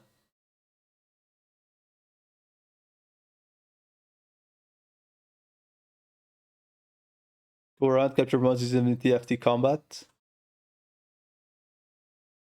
Dude, you know what I want? I want the great era of Pokemon training to be back. I mean, not monster training to be back. Give me a new Monster Rancher, dude. There is no way Monster Rancher wouldn't do well if they did a new one. Because the second one, the remake or remaster, what I guess it's like a remake, right? Is it a remake? Is it a remaster? I always confuse which is which.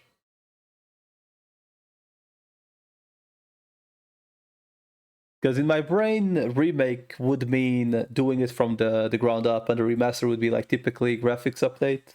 But I could be wrong. Having Poke Farm with All Farm next transfer card. I honestly do not understand how this like suing shit is going anywhere. Because anyone with common sense could just be like, this is retarded. But you can't really tell a multi-billion company like, hey, you're being a dumbass, right? Money talks at the end of the day. And money talks very loud.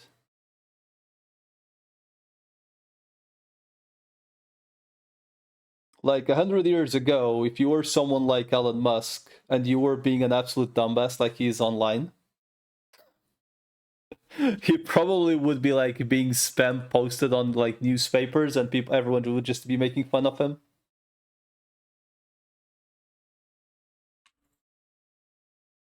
I mean, I guess everyone is still making fun of him, right? Like for the whole cheating with on was it Path of Exile, where like he couldn't even play the character.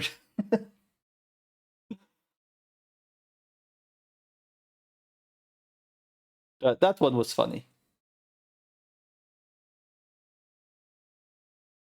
Hey guys, I have this Top Gear character, guys, all by myself. Doesn't even know the keybinds.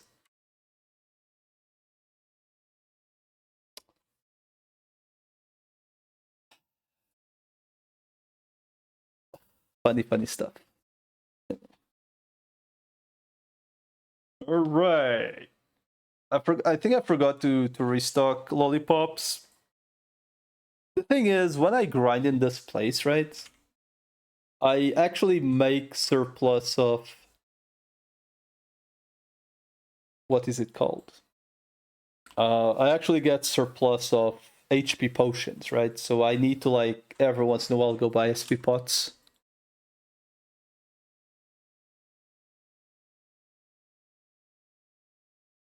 By the way, Matril, I think you've heard, right? But you know we are getting a free Belzamon, right?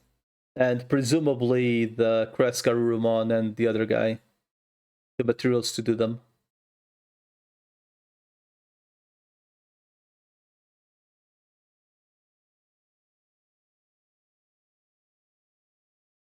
I do wonder how many materials they'll give us to make them. The Kreskarurumon and the other Greymon.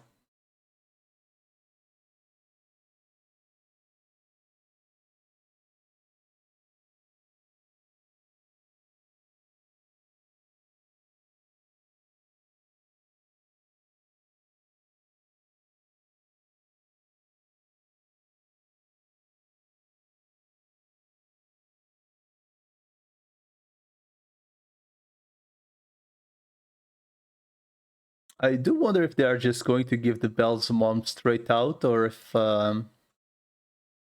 they just give you an item that guarantees the Evo.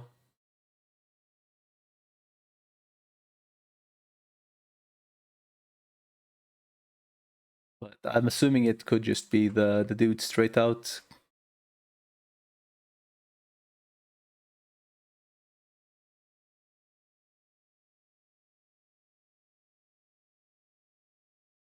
In my case, the thing that sucks is I have 2 Impmons in storage.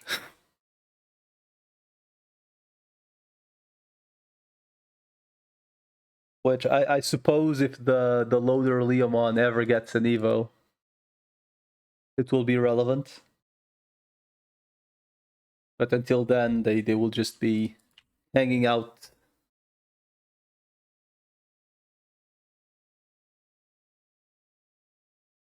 Let's... What else do I have here?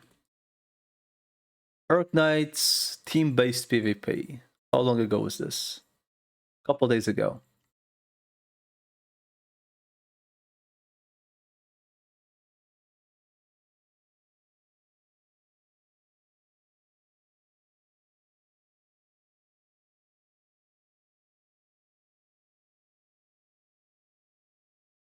Hey, Corex, can we expect your presence? Here's the Discord, Corex.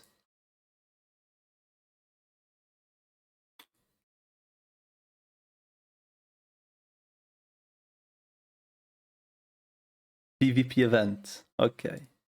What about this Goon post? 4 months old.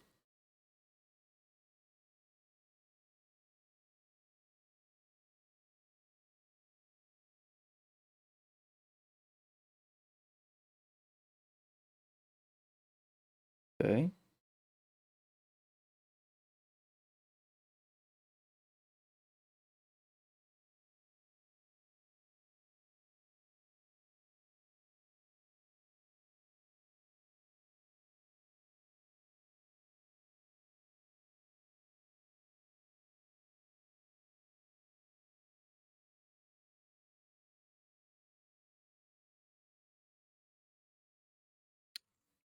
I mean, I thought that was kind of obvious.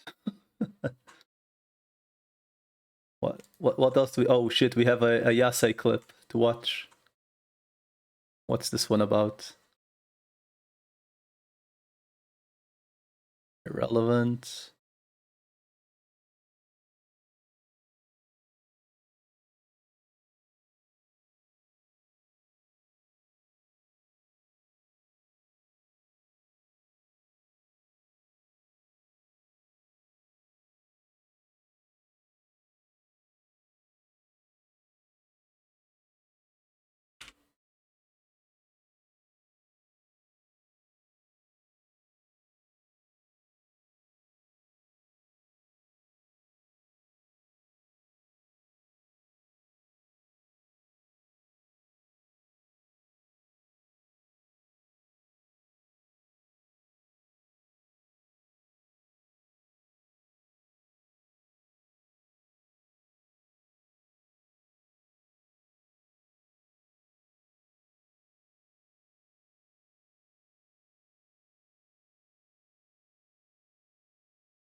Okay.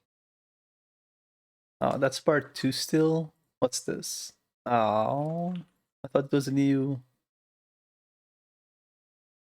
What about the Dialga?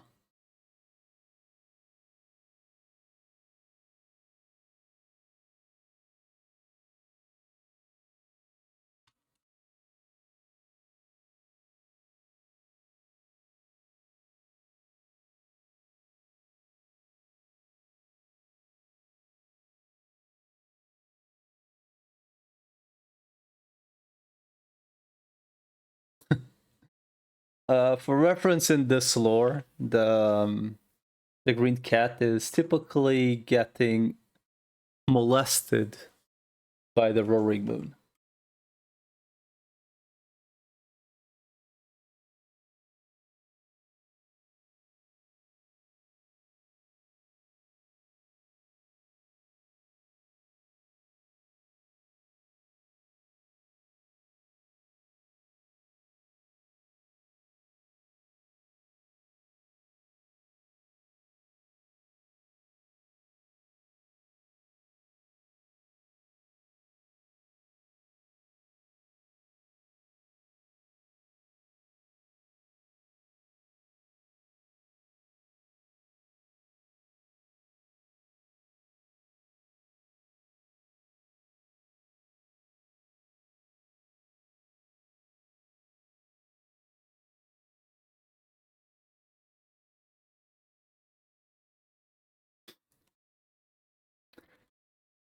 Yeah. Yeah. It's fucked up.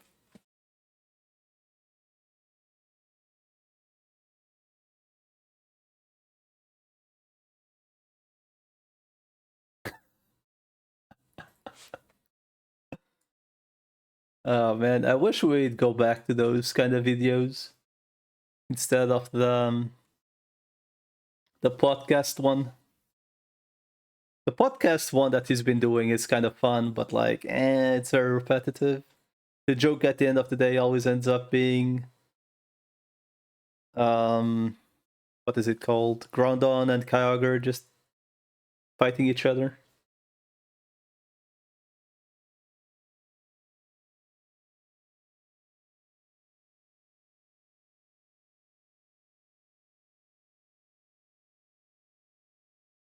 Oh my god.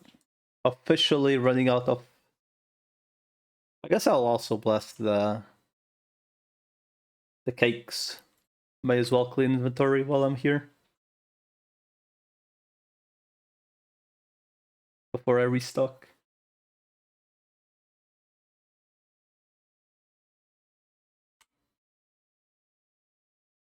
I don't know how many cakes I have, but I should have some. I'm getting like 4 or 5 per combat.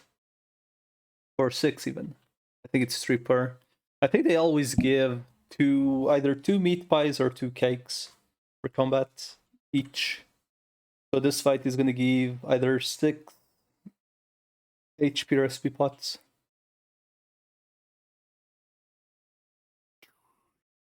Yay!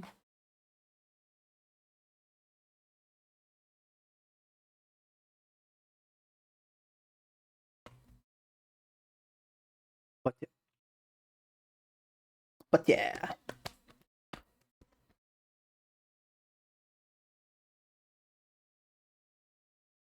Man, I think the issue with by the way, with those who hunt elves, by the way, is that the comedy is so very, very, very bare bones, right? Like the joke is always the same, right?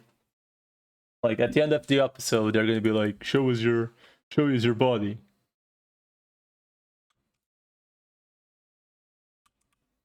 I legitimately cannot watch more than an episode or two without getting bored. Because the joke is always the same. And it's kind of like watching Naruto getting slapped by Sakura for 50 episodes in a row just because he's being a person. Like, how dare he?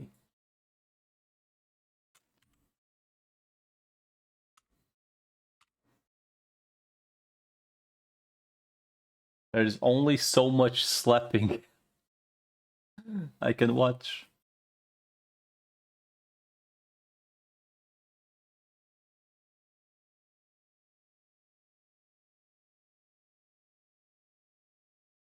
Okay, officially run out of lollipops.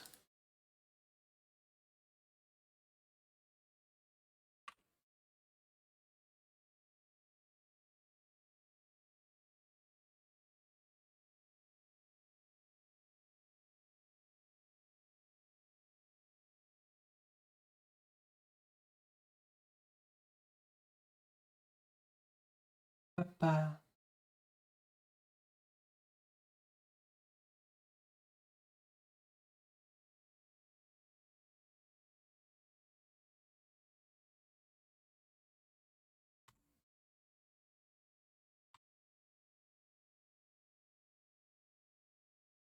Ugh. Okay, I actually think I need to wear something else. Jesus, actually getting cold.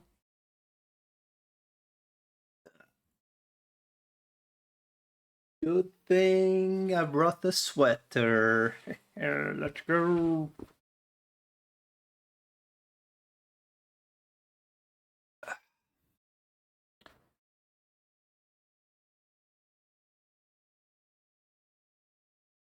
Okay, where's the cake?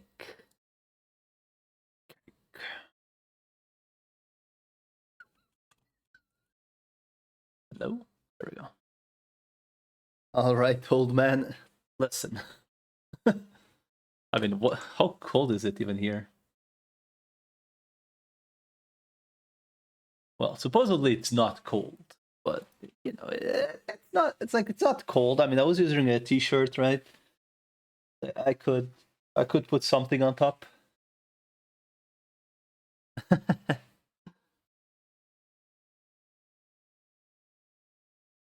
That's fucked up, dude.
Man, sometimes I wonder if it's the that people stop selling crowns, or if there's just people buying them more expensive. Because I've only gotten someone to whisper me selling, right? And he would have sold, but he didn't have the discount. So I mean, he didn't have like the discount maxed. So I do have to wonder if maybe I should just say fuck it and just buy them more expensive. Because realistically, like even I mean, it's a decent chunk, right? I need to buy quite a bit though. Like if I buy them at the rate I want, it would be 22 mil.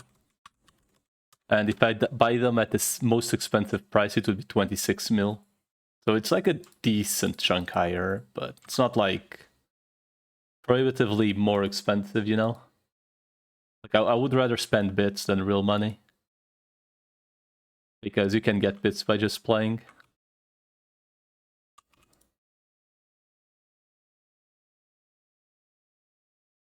And worst case scenario, I just get Kadir to sponsor me everything. No pressure, buddy. You're around.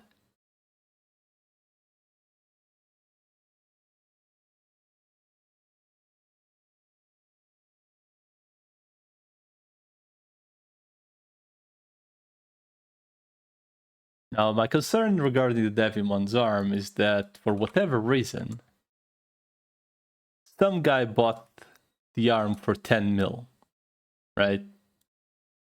And they've been about 6 mil. They've been about 4 to 6 mil. Let's say 6 mil, because a lot of them have been selling for 6 mil, right? And then some guy just bought it for 10. So it is quite likely that going forward, people will just try to sell them for 10 mil.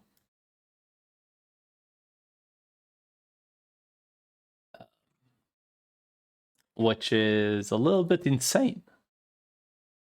Because at that point, I think I'd rather just buy detectors.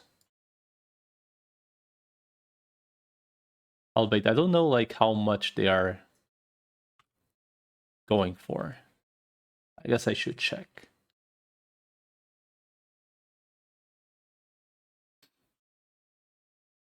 Notepad. Open. Digimon Rift values.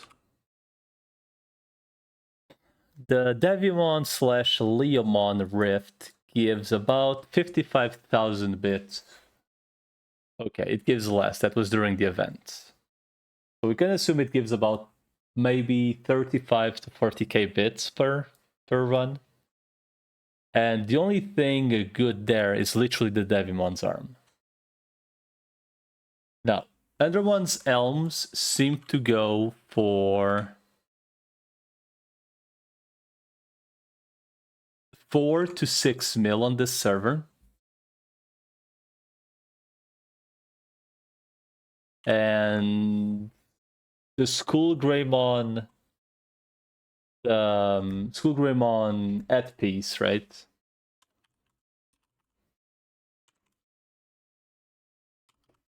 Go for typically 7 to 9 million.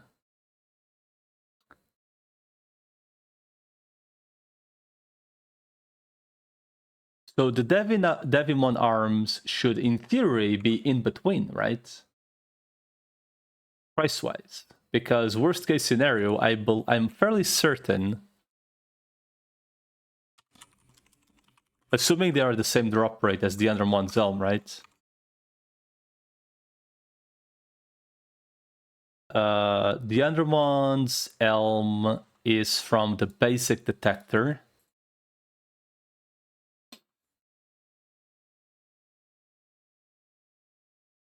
This is... Okay, the volley detector is the Miotis Montuceramon Gekomon. The new detector is the Skullgreymon. And the special detector is the other one. Is the one that drops the Devimon. So in theory, you can upgrade to any of the... Triceramon technically is the... what is the thingy? Zulongmon? Right? But that's like where the worth comes in from them. So, okay. So, in theory, right? The Andromon Elm being the cheapest is exclusively, mainly, I would assume, because more newbies get them. But there's only so many newbies getting them, right? And you can upgrade them to the Devimon one. So the Andromon detector technically should be, at current prices, right? Should be more or less the price, half the price of the Devimon one, which I'm fairly certain is just not correct. Because the best one is Period Skull Greymon, right? Because either of these three are RNG.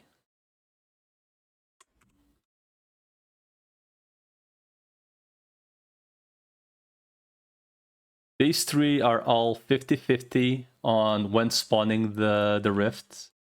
And I'm assuming they are all the same chance to drop.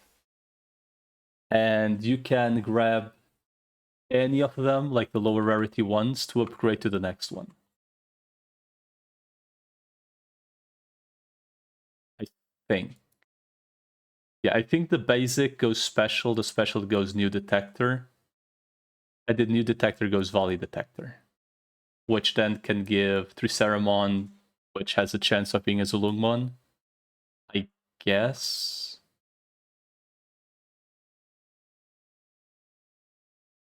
I wonder to what extent it would be worth just... I guess technically while I'm here, I'm also farming the detectors. So I guess if I ever want to try to get an Azulungmon, I should just blast them all to volley detectors. Or just buy the lower ones and transform them. I guess.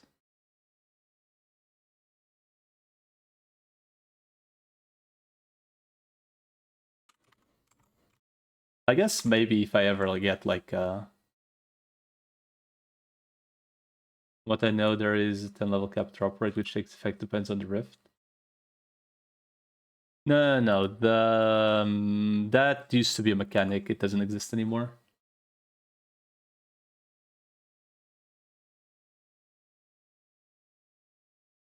The old drop rate being nerfed doesn't exist anymore.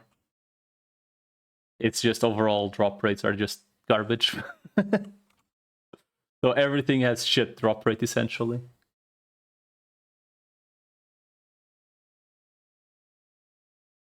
Because items like the fun Beamon stuff and like the Metal Greymon parts, as far as I know, the drop rates were like way higher, but you needed to be within their level. From what I was told. Then again, this could be misinformation. It was literally just someone that was playing before.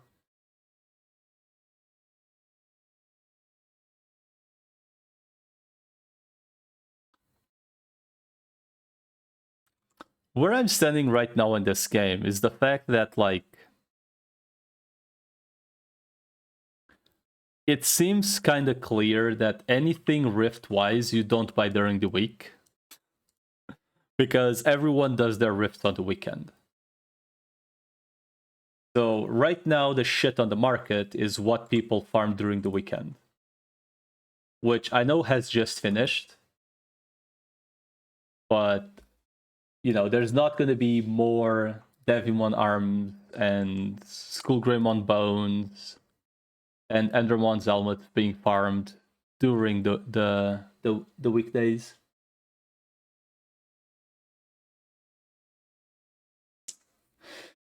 But I should probably start paying attention to the detector prices, because I mean it might be actually just be better to buy detectors and see if I get the Devimon arm just by dropping it.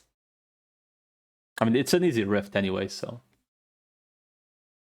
And I need the green data anyway, so. Well, need in quotation marks. The reason I needed it was for the Bells mom we're getting for free, so.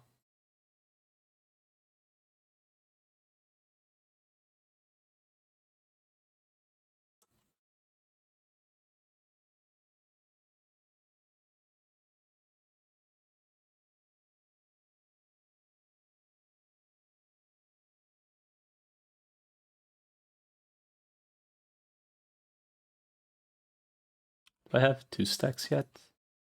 No.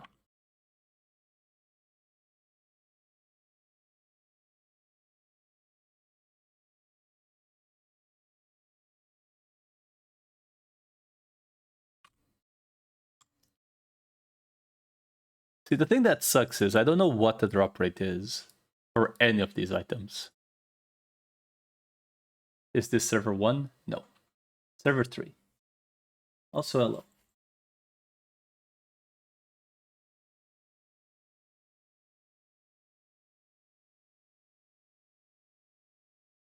You think I would? Oh man. Server 1 would be tough. Like it already feels slow with the current experience bonus.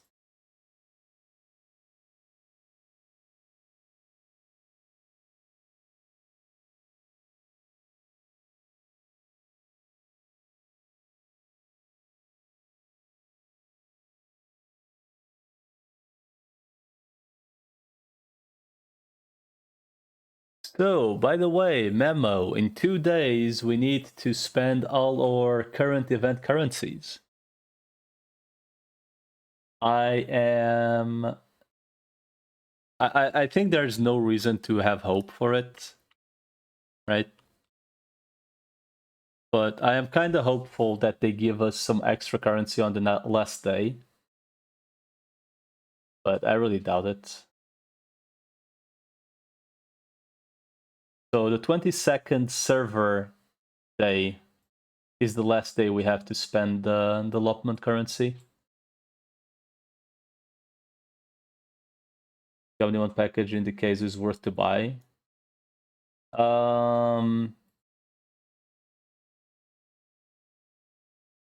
I personally would say if you're buying it to go... Okay, when you say the Omnimont package, do you mean the one with the solid Agumon or the one with the thingies you get from killing the partners?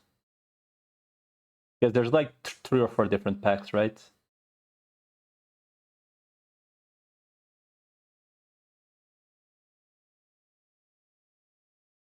Like, let me check. I think this one, right? Okay, here's the thing. First of all, you need to ask yourself, can I afford it? Right? As in, like, because it's worth like a decent chunk, right? First of all, first question, can I afford it? Step 2, and this is how I go about every game. Is it worth it towards your enjoyment? Considering you could literally go buy 5 different games for that price, that will literally give you thousands of hours to play. Such as The Binding of Isaac, Loop Hero, Silk Song. Dozens of games out there that you could sink in thousands of hours. But if the answer is no, if the answer is you think the Solid Agu and Gabumon are what will give you enjoyment and income isn't an issue, probably. Regarding the price and what it gives, from what I heard of Wilds in my guild, it's worth it. Because it's guaranteed perfect Agumon and Gabumon, right? And we have had confirmation that we'll be able to make the Crest Garurumon and the other Greymon that I keep forgetting his name. But consider the price versus enjoyment.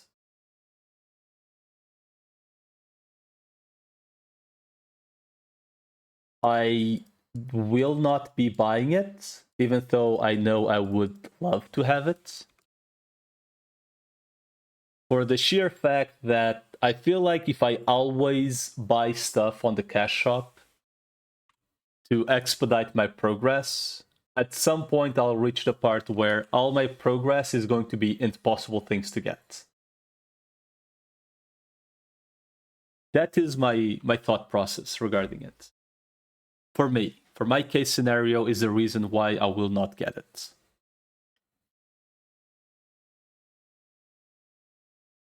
As much as I know that I would love to have it.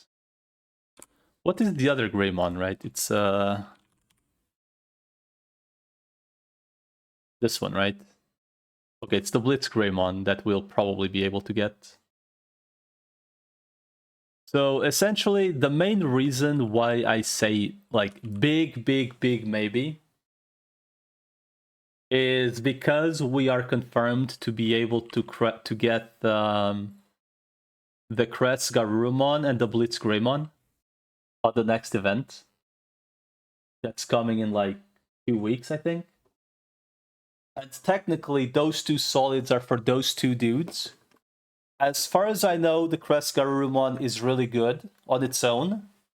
And the Blitz Greymon is just to make the Jogress, the fusion. As far as I know. So you would essentially... you wouldn't use the... if you go do this guy, right? If you want to make this guy, which I have no idea how good he is. If you want to make this guy, what you would do is probably use a random ass Agumon to make this guy. Or a random ass Garurumon. Make the Jogress. And then try to get the second Garurumon for the other fusion, for this one. And you would just keep this one. Like, typically what you would do is you want to have this guy, and preferably have this guy. This guy, no one cares, I think.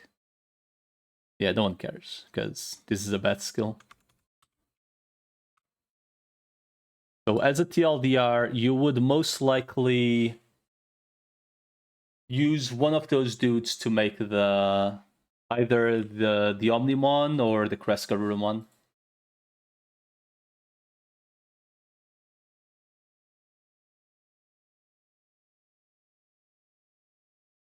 But you would only sacrifice a shit stats one because you lose one to make the Omnimon thingy.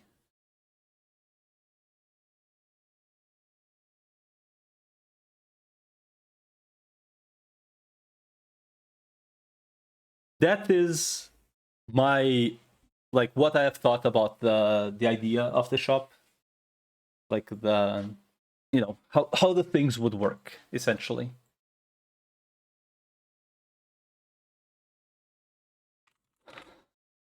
But I'm also pending a lot on what my current solid eggs are going to be because none of them are guaranteed.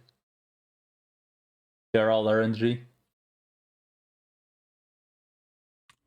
And those two are guaranteed, right? But if I got like those two eggs, I think I would probably make the Agumon into a base for Millennium Mon, I think. For me anyway. Because I don't think like if it's going to work the same way as the past event, I think you can only make one of each or two of the same with the even currency they'll give you. I think. And typically, it's suggested that you make... I think it's suggested that you make the Garurumon first, if I'm not mistaken.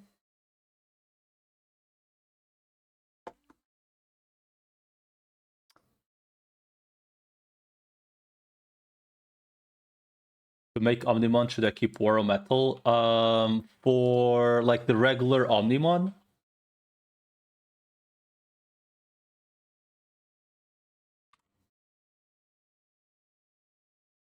Or...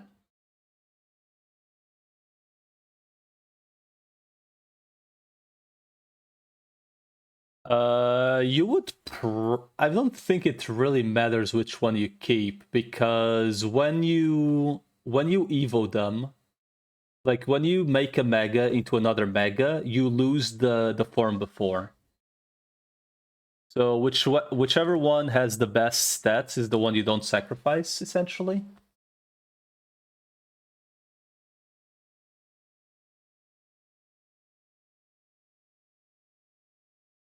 Like, looking at the case of this guy, right? Or... regarding the case of my Imperial Dramon, for example, right? It goes from Dragon mode to Fighter mode, right? You 100% should not invest on whichever Mon you are going to sacrifice, and preferably the Mon you use to go Omnimon typically shouldn't have mega skill investments, because you will lose those investments. So if you have a Metal Garurumon which has like perfect stats, right, and skill investment, I would suggest just trying to get another one without skill investment. Or if you don't particularly care for the War Greymon, because War Greymon is honestly kind of mid-low tier for vaccine, you could probably just just use the War Greymon as a base, because it doesn't really matter at that point. Like if you're making an Omnimon, like at that point, you know.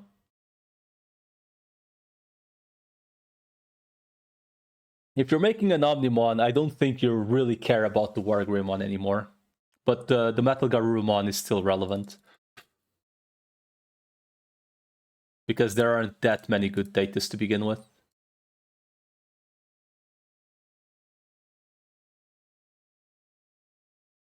Granted that this is the words of someone with less than 2 months of playing. So do with that what you will. But logically speaking, I think what I've said is correct. Typically, you just wouldn't want to use someone with investments that is useful. You started a month ago? Yeah, we have about almost a month difference between us.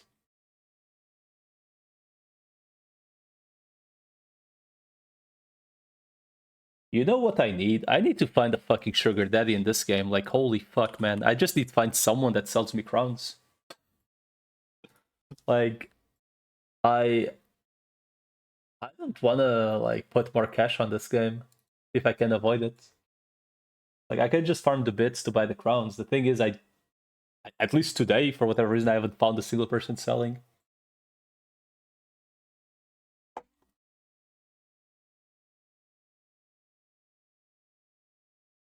It's like, I think I've reached a point where I would rather just not spend anything.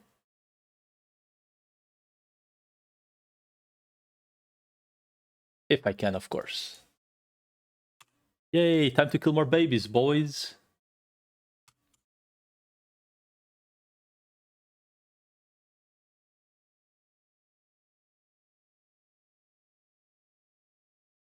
I am not sure if this guy is getting killed. I don't think I've seen one in ages.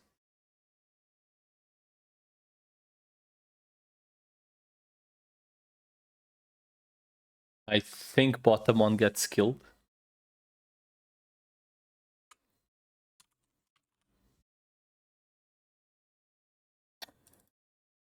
I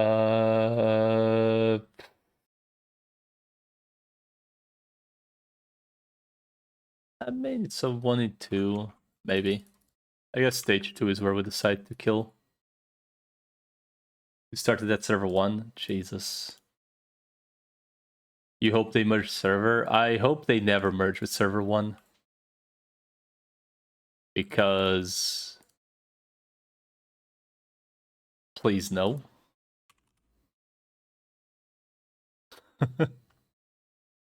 I think what they should do, rather than merge, is let people migrate. Like, every 6 months you could migrate, I guess. Once. Or maybe like once a year. If you wanted to, you could just migrate to another server. But please do not force me to play server 1, ever. Like, holy fuck.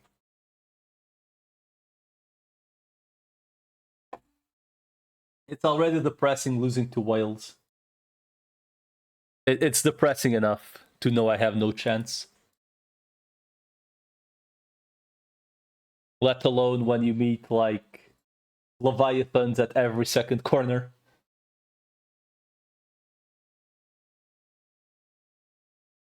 Like, knowing there are people putting in more cash in, like, a day on a game than I've put in my lifetime, you know? I really don't want to live in that world, you know?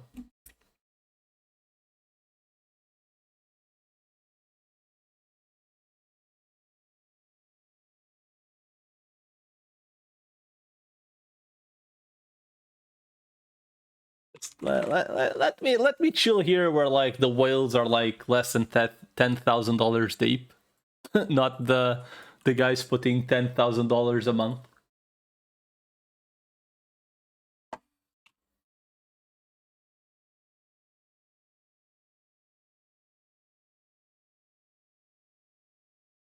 Dude, I can only imagine the amount of min-maxing there is on server 1. Maybe even on 2, right? I can only imagine. Because there's a couple people, there's not that many, right? But there's a couple people in here walking with, like, insane stuff. I think before they merge anything, what they should most likely do is, like, server 4 and 3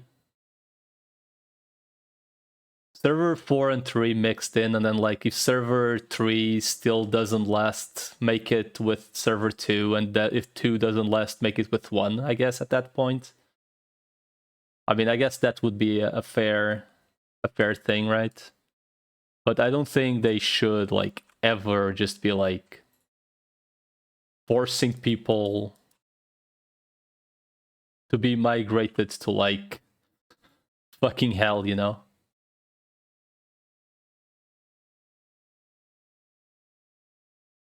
Because server 1 is like its own world.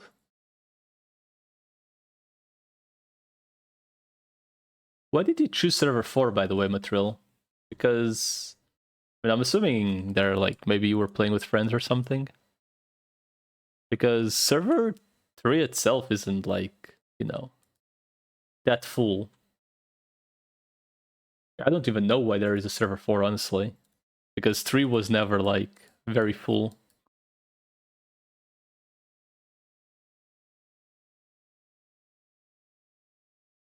Yeah, but that's like the thing. If server 3 is not populated, why would you choose 4? The one design called the feather, right? Meaning we can't evolve to do it right now. If you are considering buying the box to make the regular Omnimon, then don't. Because the feather is how to put this lightly. The feather is obtained from a 10% mega evolution, right? So you're seeing this bunch here, right? Here's a 10% mega evo, right? But the problem isn't the fact that it's a 10% mega evo. It's that it's also apparently 10% chance of dropping from that 10% evo. So from very basic math, right? We're talking what? It's Varudamon, this guy. This guy drops the feather at a 10% chance. Right? 10 or 20%, I'm not sure. The issue is he's a 10% chance. So within a 10% chance. So you pretty much would be stuck making megas for a long ass time. Speaking of which, I do need to check, like, I think it's Parrotmon that goes to that thing. I think.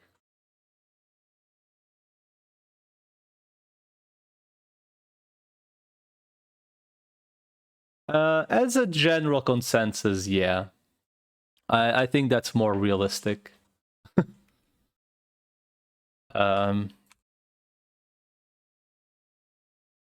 Granted, if you get the Falcomon, he's pretty much guaranteed to go to this stage.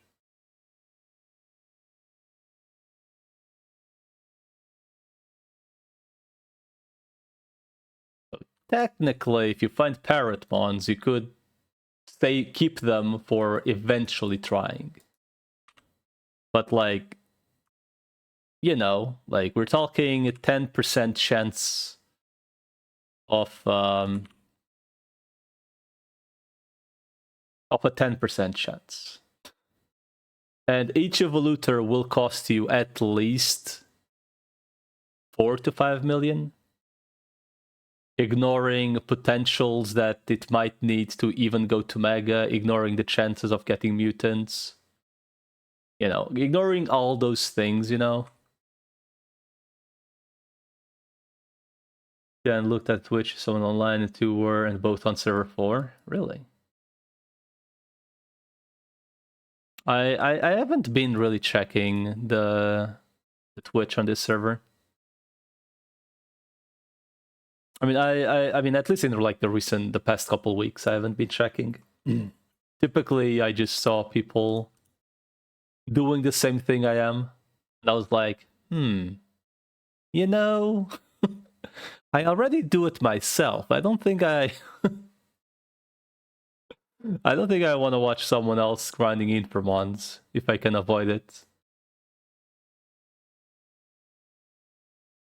I was watching Kali Yuga play this game, and that's when I started playing. But I think he was also playing server 1, but like, bro, I was like watching him running to raids, getting like 3 turns in.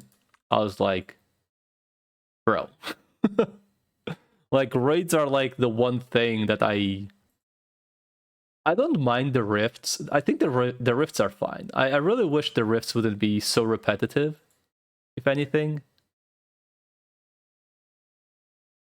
But the rifts are okay.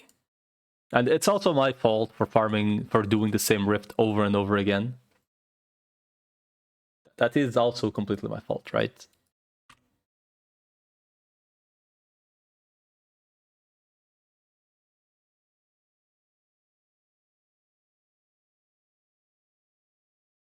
Because me killing these guys give me detectors, and I use the detectors to go farm the rifts for bits. Which honestly, I think once I hit like maybe the 120 mil bit, if I ever reach there, I think I stopped doing rifts for bits. I mean, I guess I could do the rifts for bits, then buy the rifts I actually want to do. I've been buying the Rosemon detectors, kind of just hoping that at some point anything happens.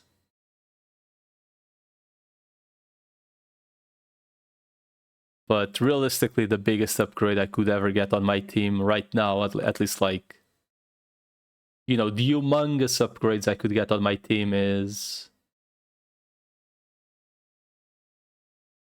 minus defense data, but there's only one, so fuck me, I suppose.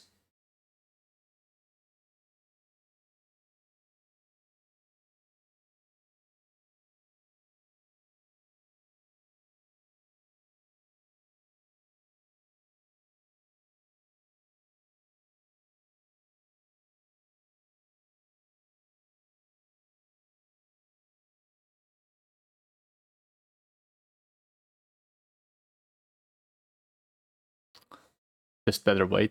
Yeah, but I mean, you could in theory, I mean, I'm not telling you to do it. I'm saying you could technically use the Garurumon for a Crest Garurumon. You can't have friends in other servers? As far as I know, no. But I have no idea. I think the stupid thing is that you could, in theory, get the Agumon to make a perfect Crest Garurumon. Wait, you could get the Gabumon to make a perfect Crest Garurumon, and then you could use the Agumon to make a Machineramon at some point. Force it to evo to Fleurizidramon, I think is the name. No, the guy that looks like a lizard in fire. Technically, that guy goes guaranteed to Metal Tyrannomon, I think. I think? Or am I thinking something else? Maybe I'm thinking something else. Agumon goes to this guy, then goes to this guy, that goes to this guy. That for whatever reason he goes from champion to champion. Don't ask me why he goes champion to champion and then to Mega. To Ultimates. So technically Agumon could be champion court to Fleurilizamon and then to the dark version and then to Metal Tyrannomon to make a Machinedramon. Then again, he could also be used to just go Metal Greymon to make a Black War Greymon. You could also use him to, I think, School Greymon to eventually go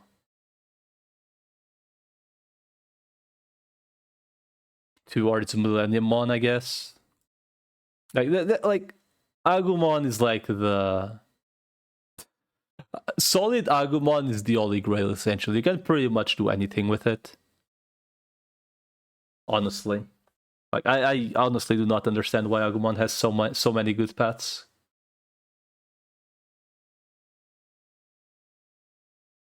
Agumon can go Machinedramon, Millenniummon, Black Wargreymon, Omnimon. Did I forget anyone that like is like considered really good? Like Agumon has a lot of good paths. It's actually ridiculous. I guess technically Gabumon kinda has the same thing. It goes Metal Garurumon. Well, I guess it doesn't have two of the paths, right? It goes Metal Garurumon, Crest Garurumon now with the event, and it could go technically also Omnimon. Batamon goes Goldramon and Black Seraphimon, so it only has two really good paths as far as I know. Gatomon, I guess, technically only has a really good path and an okay path, but it's a root of evil, so people, you know, it's not really like guaranteed to get a good outcome. Biomon is cursed, as far as I know, right? I think Biomon only goes... What does Biomon even go to? Garudamon, and I guess it's a base for Zukiamon, maybe? At some point. But I'm not even sure Zukiamon is considered good, so... I don't think I've seen anyone use a Zukiamon.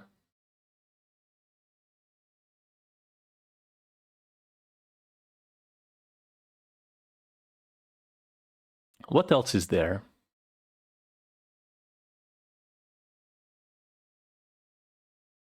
Biomon, yeah.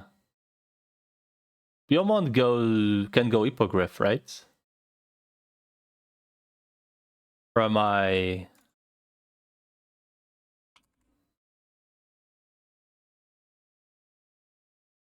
Can it? Yeah, it can. Which technically can go this guy, but good luck getting this item.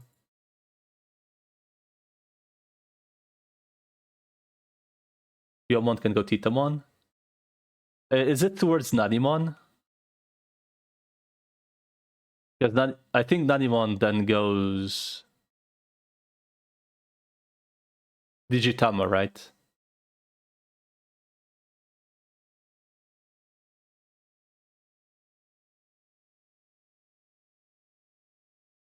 Okay, then Biomon isn't that bad if you get a solid.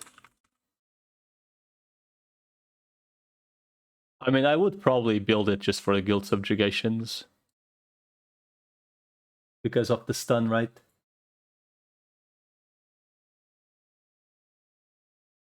But that would be kinda the only reason.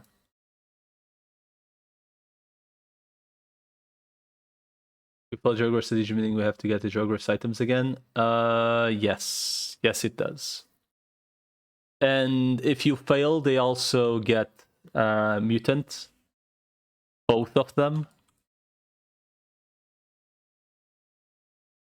So each Jogras failed is whatever item you need. Usually it's Solly Rings, right? And then Mutation Cures.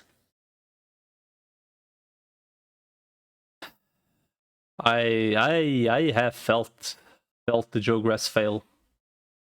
I've had what could have been typically a Mastamon odds happen to me for a 50-50. Which is why I honestly think RNG is just... RNG on Jogras without like any pity is fucked up. You have a 153 Biomon but no Cursed Skull? Well, I have a Cursed Skull but no 153 Biomon.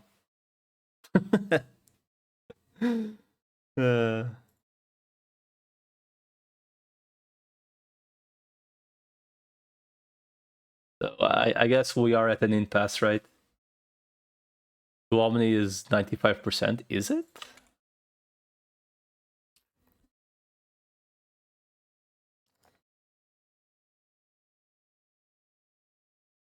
Why does it show only this one?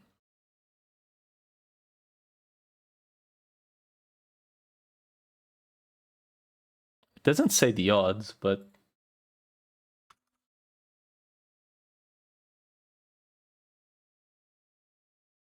I think when they don't say the odds, I mean, let me check the website. Maybe it says...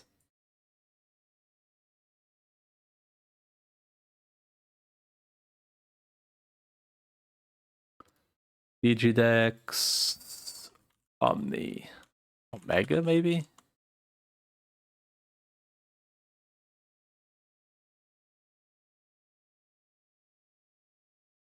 The fuck?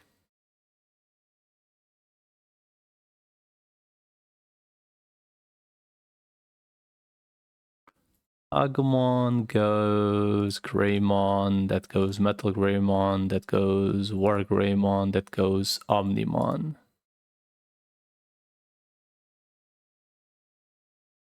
Doesn't say the odds though. I don't know.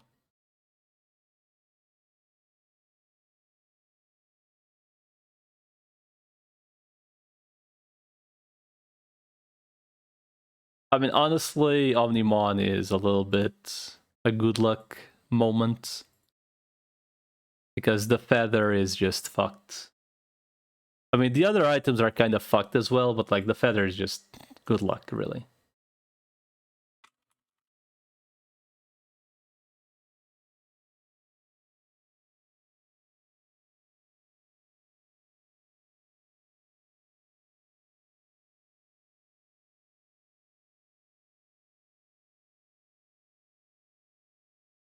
All right, whenever I cross lower than 2k cakes, Pildermon is only 25. No, Pildermon is 50.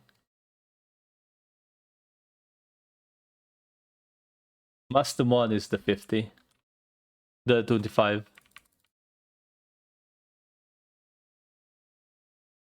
I think Pildermon is 50. Fairly certain.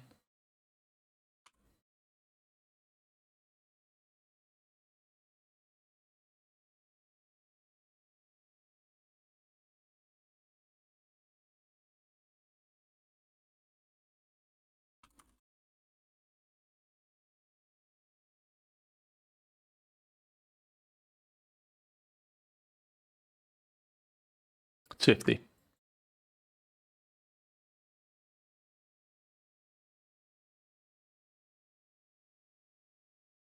Omnimon is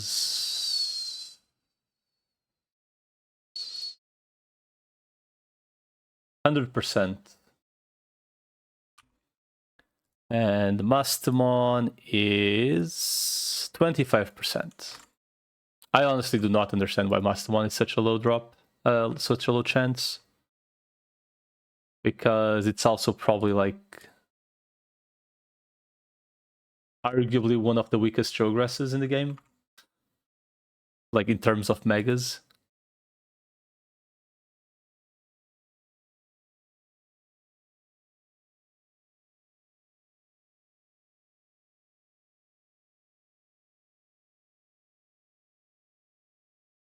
In a way to help the percentage. What, for Bond? The ways to typically get Bond is either FKing Shumons or getting the Cemetery Island, which is gacha. So I would not suggest doing it. I got lucky as fuck. But if I had known what I know today, I 100% would not have done it. As nice as it is. Because I thought it worked that if you got... Essentially, I thought that when you get an island, right, it would cross whatever island you already got.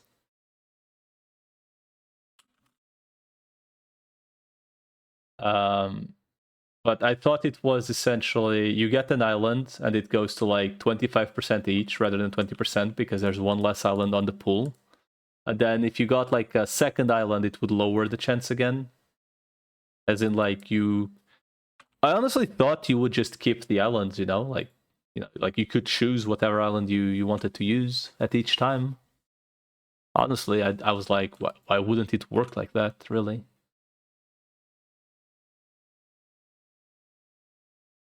If I had known what I know today, I don't think I would have gotten any island, period. As nice as the cemetery is, that was like the luckiest fucking thing that ever happened to me on this game, I think. But otherwise, you need to go kill Shumans, typically. Which is mainly done through being AFK for hours on end, and hours on end, and hours on end, and hours on end. Shuman gives how much percentage? 0.001 per combat. Just like any other combat, no matter if you kill 1 or 3. No matter if it's a baby or a mega. It is honestly very up there on one of the worst things of this game. EVP, bond, limited inventory, gacha mechanics. I'm sure there's as bad stuff as those. Arguably, EVP, if you're lucky enough to find anyone selling crowns, is solvable. But if you don't find anyone selling crowns, you are just fucked.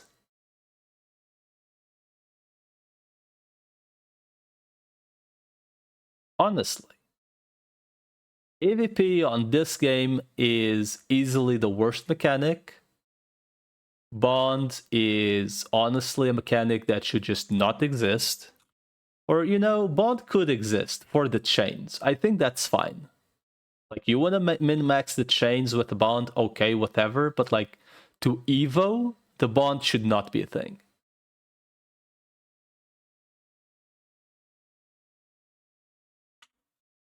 But my opinion doesn't matter. I'm probably like the 0.001% of spenders of this game, honestly. Like, unless you are like completely free to play, I'm probably like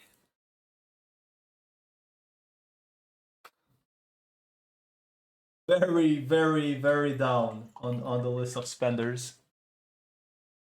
So my opinion isn't worth shit. Then again, if there's like arguably hundreds, if not thousands, of Leviathans on this game, you know, even a Leviathan's opinions doesn't matter.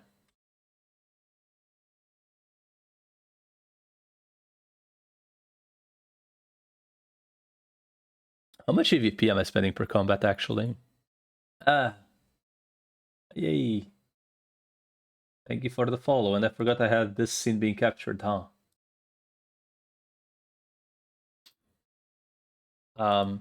Yeah, I cannot, like, 275. Maybe I just finished spending the EVP. And then we take a break for a little bit.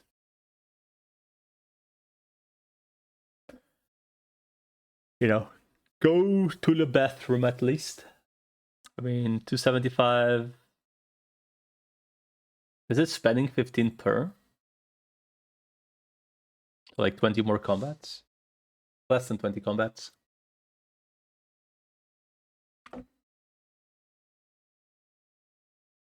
Yeah, it's spending 15 EVP per fight.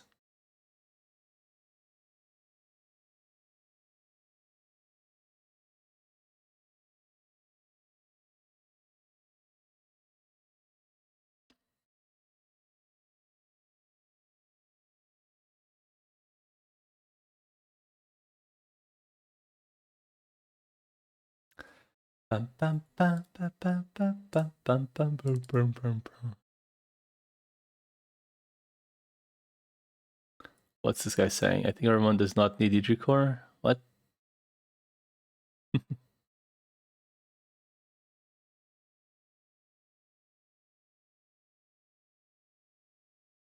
Like, honestly, I kind of wish we'd have more mons like the starters to evo into specific stuff. Like, imagine if you had a Patamon and you did the Devimon Rift, you were always guaranteed for it to evo into Andromon. What's the best accessories? As in, like, the stats that you want, or...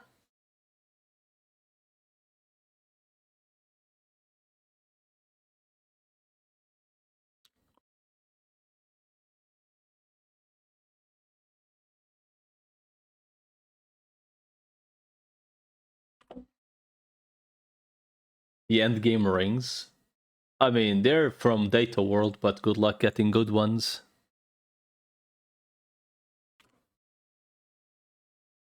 Like, most people settle for very high rolls from Real World or from Spiral Mountain.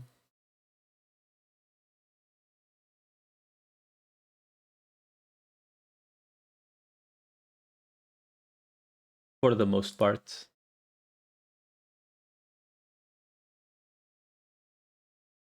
The reason most people settle for a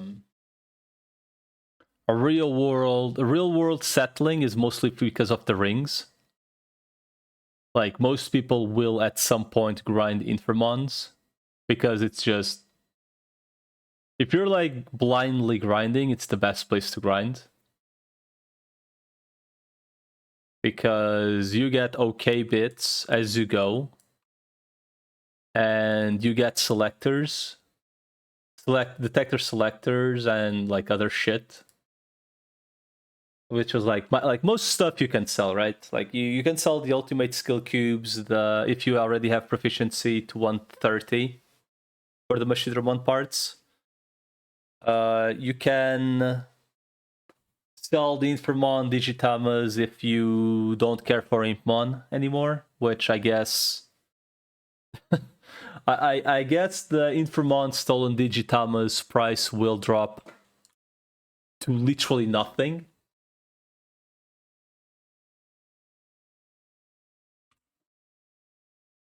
In the coming future, because everyone's getting a free Balzamon anyway. And that's the main reason you get them.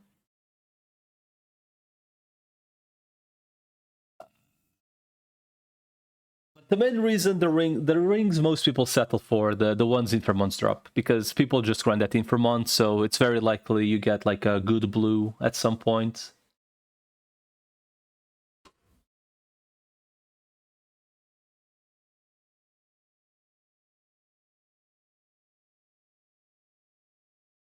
Regarding other accessories, typically most people just either grinds Spiral Mountain, because like the thing is, right, like depending on where you grind, like which region, right, the equipment has tiers. Like you have not only tiers, you also have equipment level.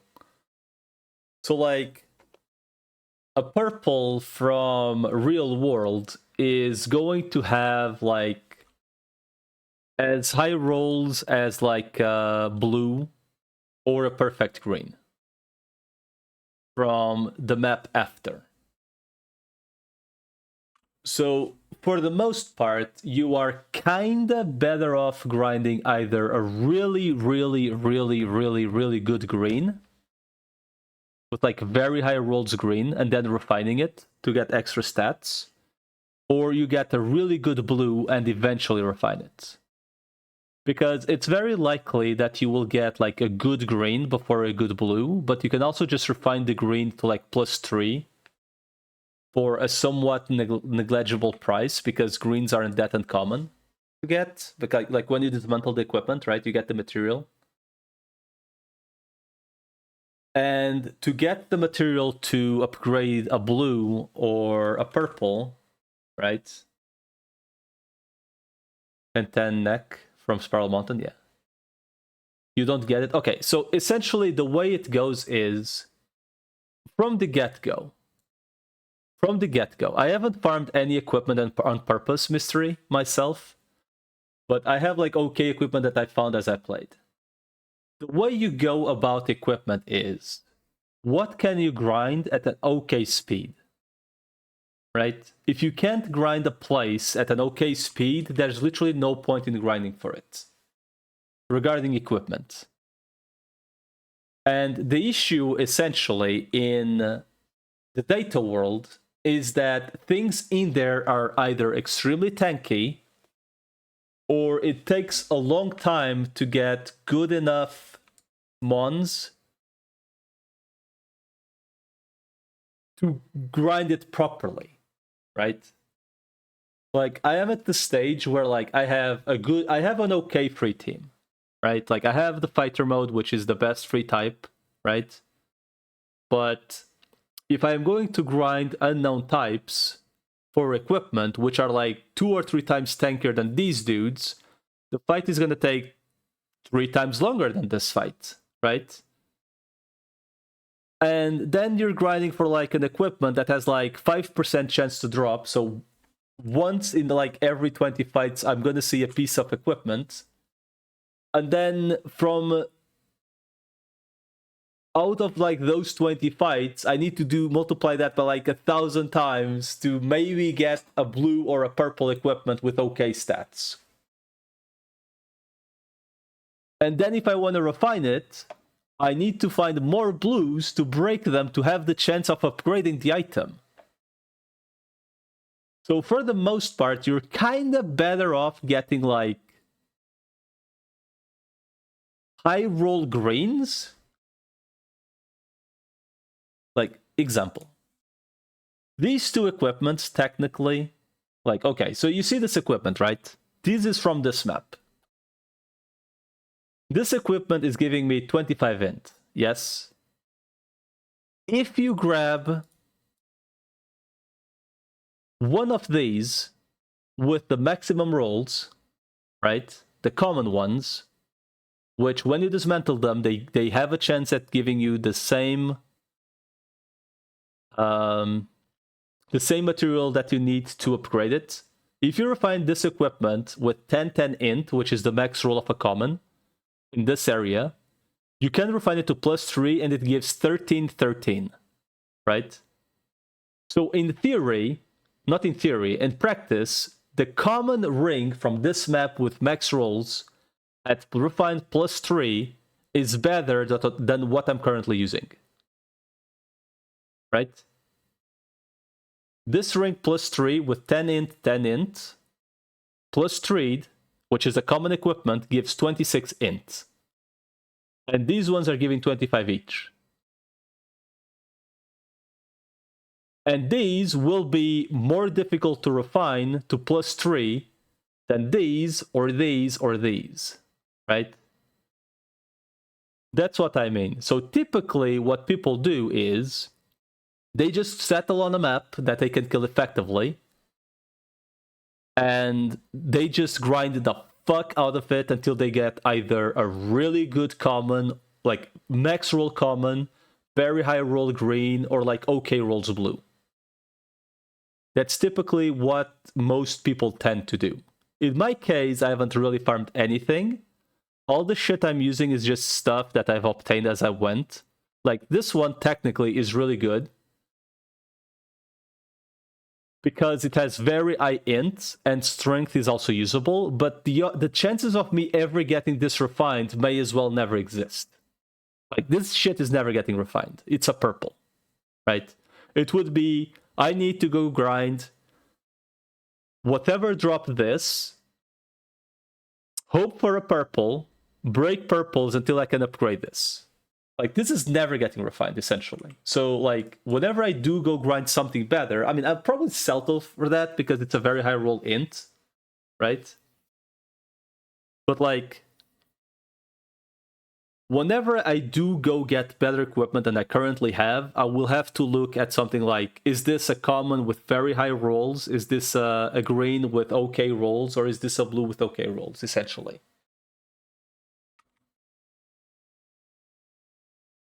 And the other consideration is, can you farm it effectively, right? The reason most people settle for the rings is because these guys drop rings and you will live here. Like, I am fairly certain, I believe green equipment drops up to 12 or 13 stats. I'm not sure in this map. So I could, in theory, drop like a green equipment at some point with 13 int, 13 int, like both rolls int 13. And then I could refine that, right? Yeah, they can roll. Well, that's green. What's the highest green? Do I have any here? But like the chances are very low, right? Like maybe it's 12. It could be 12-12. like the green ones here could like drop only up to 12. But let's say I drop a 12-12 green. I could just refine the green and make it a 15-15, right? Which are an upgrade compared to these two. And then like this equipment, for example, it's a blue from... This is from Data World, right? But this is a very low roll. This should be like... Highest roll blue on this is probably like 17 or 16, if I had to guess. And it got 11-13. So this is a very low roll. Like, it's very likely that if I go grind this, I could find a green or even a common with higher rolls than this in Data World. The thing about Data World is that things have either a shitload of HP and defense, or they just hit like absolute goddamn trucks, and it takes ages to grind them. And at some point, you're just better off grinding a lower level map for better chances at better rolls, because you drop more, you kill faster, so you drop more, so you have better chances at finding something good. Even though farming in the end game technically will net you the better equipment.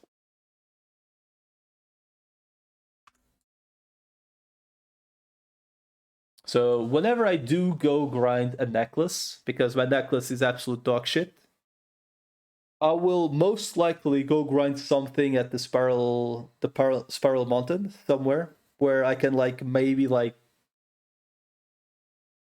at least, I guess, kill stuff like in 2 turns total, like 2 rotations between everyone. Because really, like, honestly. At some point I need to get better equipment.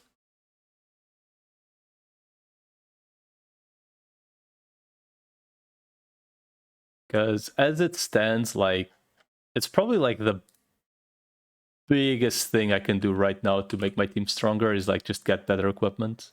Like, I haven't refined anything yet. That might be worth keeping. I don't know if I have 2 res accessories yet.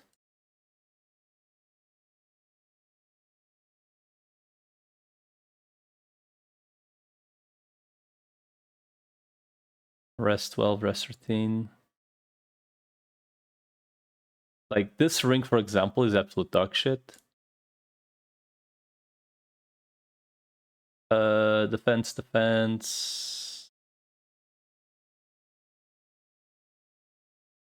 I mean, technically this one could go 13-12. Which this one is very likely ever going to get refined. But for example, I have this monster for defense. Right? Like, look at the defense this shit gives. It's a shame it's defense. Honestly, like, if this were end, it's game over.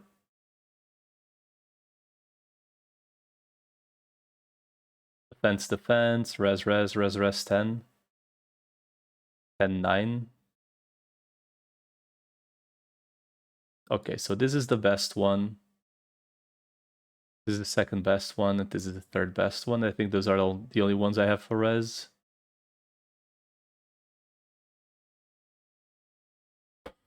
So, okay, so this guy's common, for example, right? I could probably refine this to 13-13 quite easily.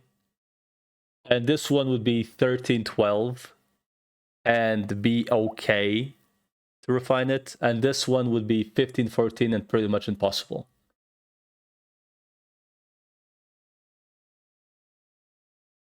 But the thing is, I can refine this one easily because it's from a map that I live in constantly. And this one as well, technically. But I probably will never refine this. Like, these 3 are probably never getting refined, honestly. I mean, these 3 are kind of like just waiting to get better rolls.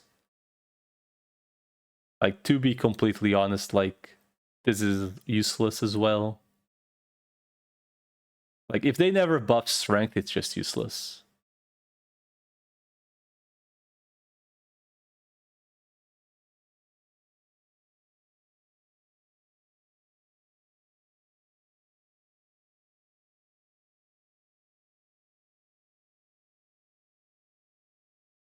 One's from the level 50 map.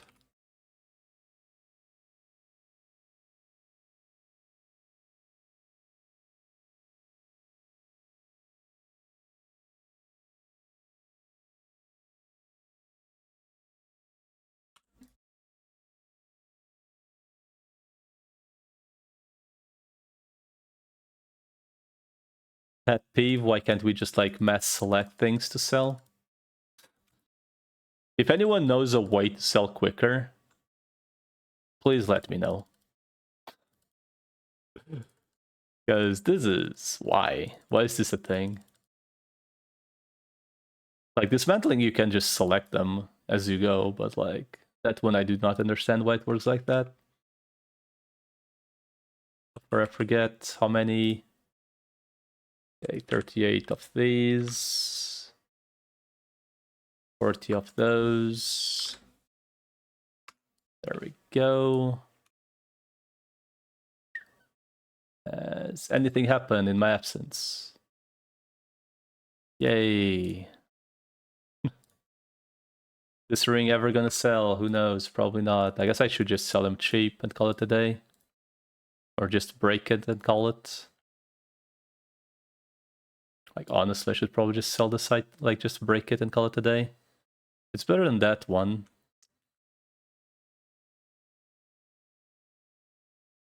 10-10. Yeah, these are better, technically. Sermon MSQ, so I do LE side quests, and man, these quests take so long. Yeah, there is a lot of fucked up stuff on the side quests, man.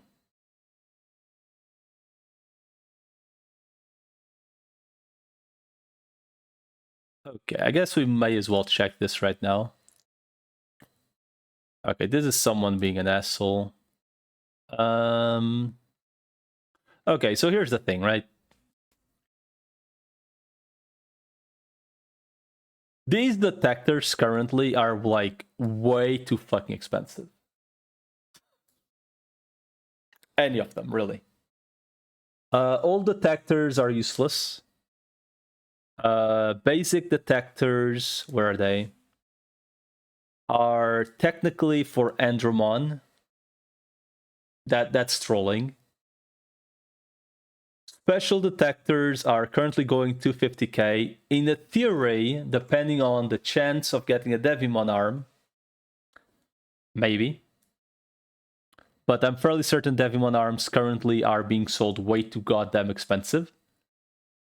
New detectors are for the Skullgreymon bones, which, once again, I have no idea what the drop chance is, so I do not know if it's too expensive or not. Valley detectors, which are, in theory, the ones that should have demand, are for whatever reason 200k. Because these ones are technically the ones that can give a Zulongmon. Technically, right? And for whatever reason, they're also the cheapest. Spiral Hello, Talio. Spiral detectors are essentially just no one cares really. Data worlds are pretty much also absolutely useless. Question mark. They have a chance of giving Mega Skill Cubes, and that's kind of the only thing. But for whatever reason, they're also way cheaper than any other, which is really weird. Real world B type, right? Wait, no. Yeah, okay. Real world B types are the ones that can give Zukiamon item. And they are currently the cheapest ones, pretty much. Now, the A types only give they're pretty much only used for bits, right? That's the reason why people do the A types. The thing regarding A types is that if you're buying A types any higher than like 240k, 230 to 240k, it's just not worth buying them. So like these two are just like a little bit too high to be worth farming. Technically, you could buy them at a loss. I mean, you're losing your time to do them, and you technically are getting the boxes, right? Technically, you could do them. Technically, and then you need to sell fucking skill cubes for an eternity to see your money come back. That's the part that sucks. But it truly is one of those situations where I have absolutely no idea why half of these detectors are so expensive. Like this one, I don't understand why it's so cheap. Honestly. Because when you do them, you're technically grinding for a Zulumon. Technically. I mean, granted, it is a 1 in 3, and then that 1 in 3 has like, I don't know what the chance is to evolve.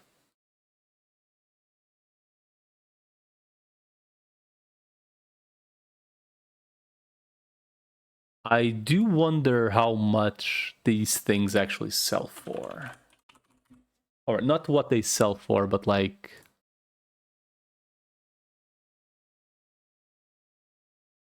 Apparently they sell at these prices.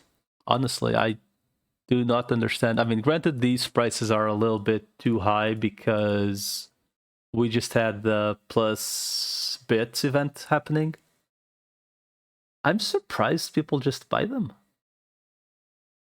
Huh. I mean, I guess if I see them below 200k, I'll just buy them as well.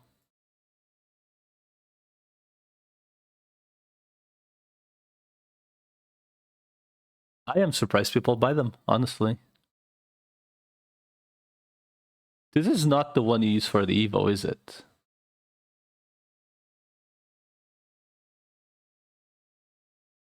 IT Grand Kogomon Digicore. Yeah, so this guy's just trolling.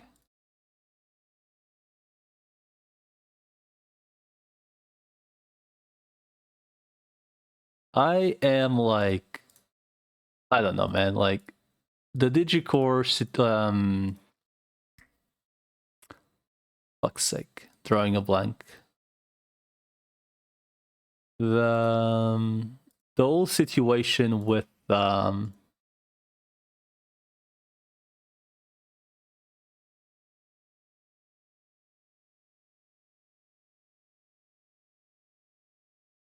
Suzuki-amons and stuff is a little bit suspicious because I don't know what the drop rates are, so I don't know how much those items should be worth.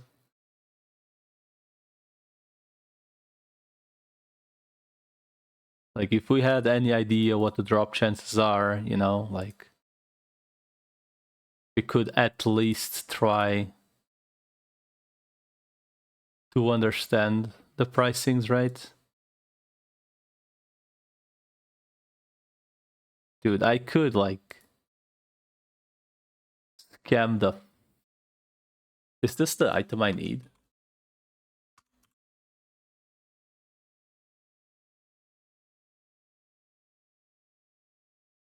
Glaciomon fins, yep.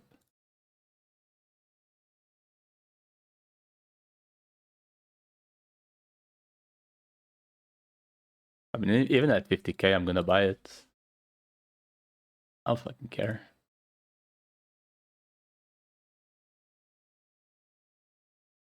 No idea why anyone's selling those items so cheap. Let's go. I believe... Oh, fuck, I only have a mammoth. Is there anyone selling a mammoth, maybe? Experience this one. HP large.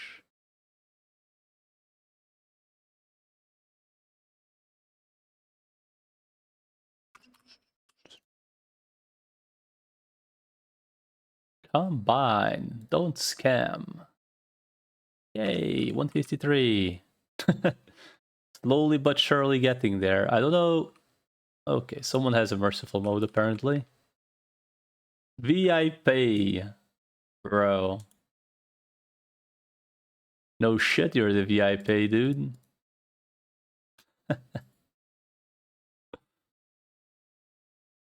This is the thing I don't understand. This guy's definitely putting thousands, right? Like easily putting thousands to have that thing, right?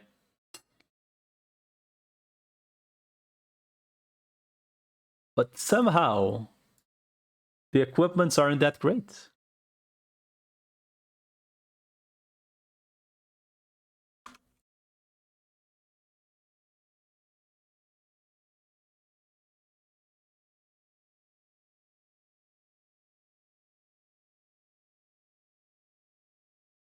It is truly weird. God damn it, no, I have this shit just hanging out in my inventory.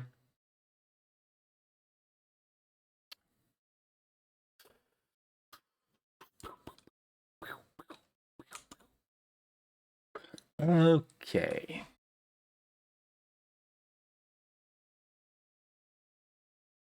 Alright.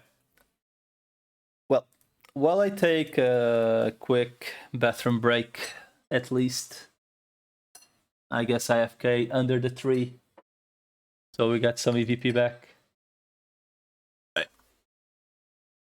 Alright. Anyway. Gentlemen, gentle ladies, gentle PLVs, I guess. Give me like 5-10 minutes. And I shall be back.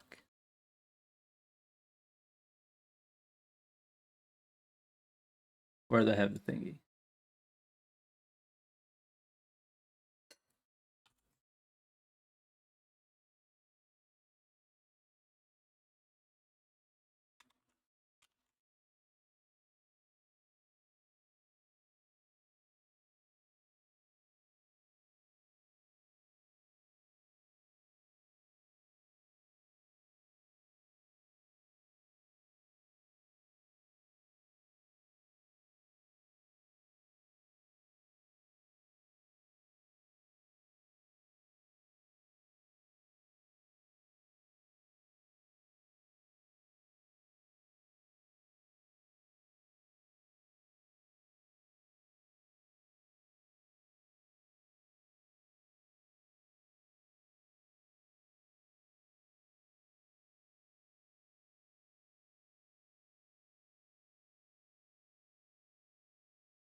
Right. I have returned.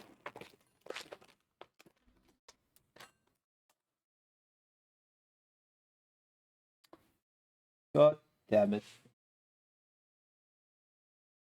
Ugh.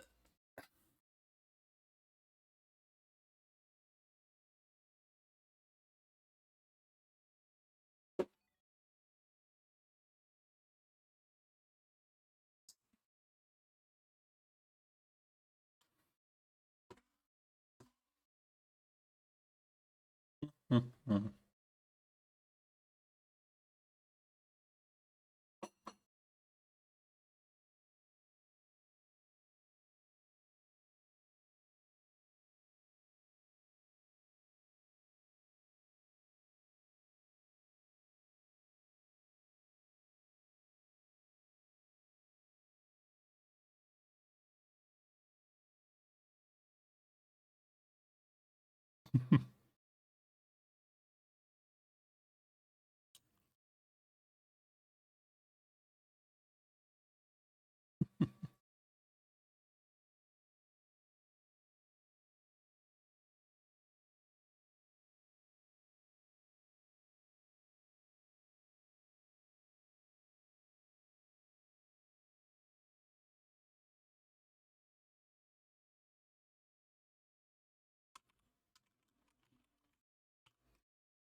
Mhm.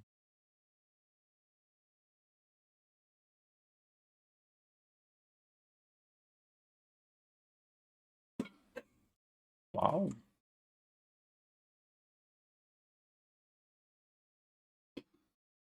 Mhm.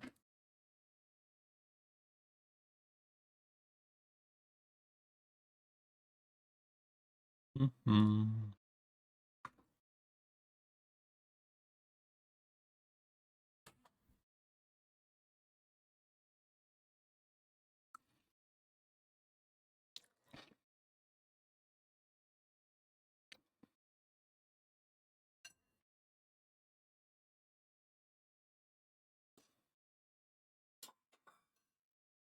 Mhm.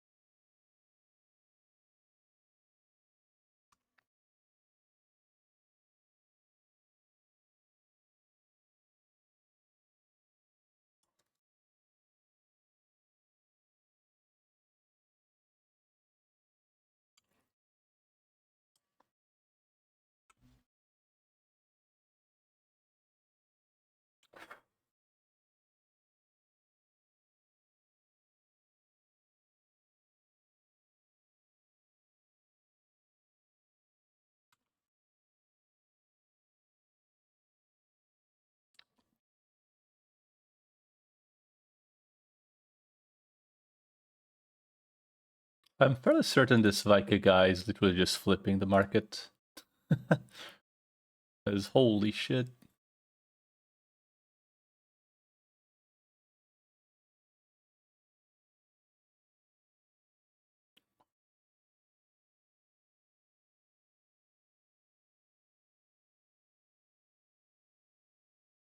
Solid egg 8 mil. Damn.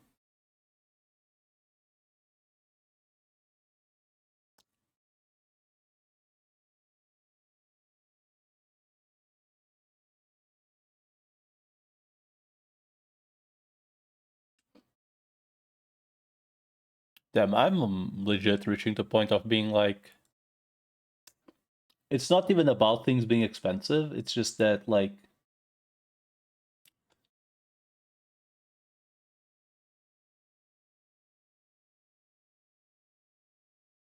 there just isn't a lot of stuff.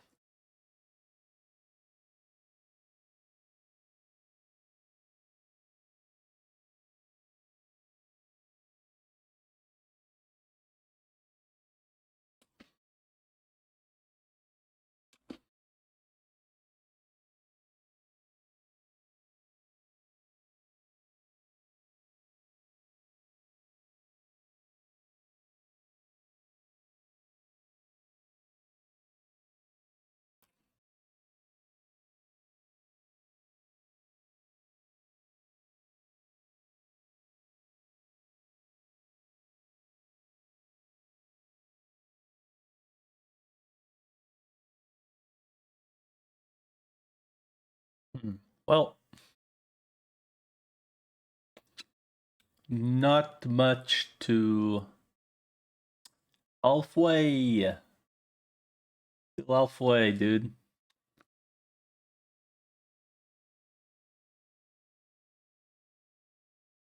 The pain.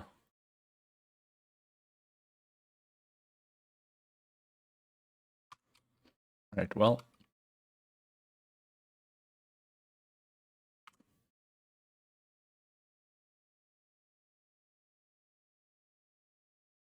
Fuck me. Mistakes have been made.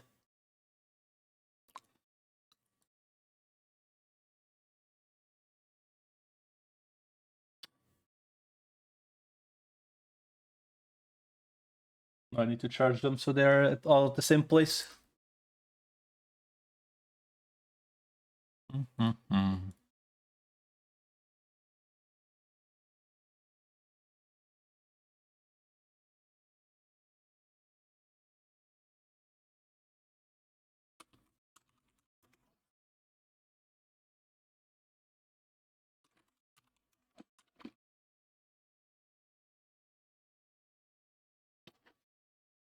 Mm-hmm.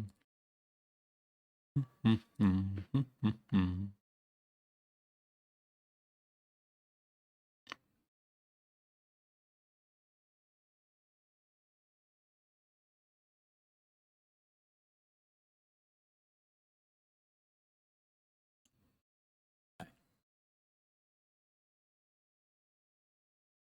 Onwards.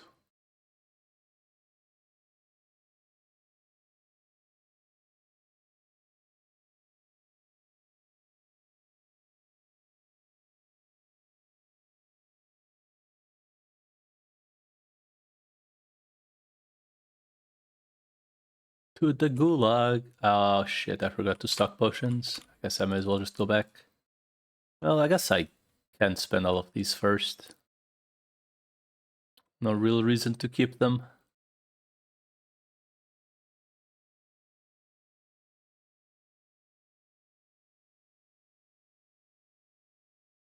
I have the Giga ones anyway. I have these ones to spend as well.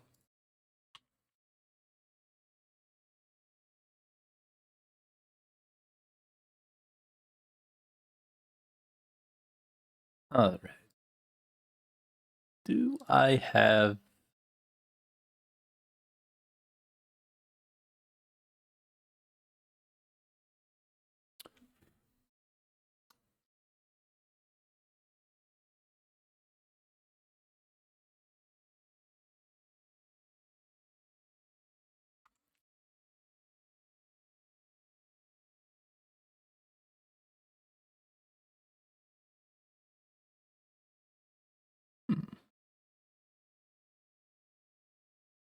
Oh, some new anime come out today.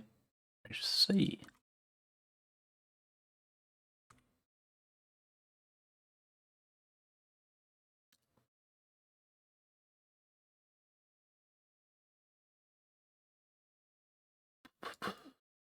Hmm.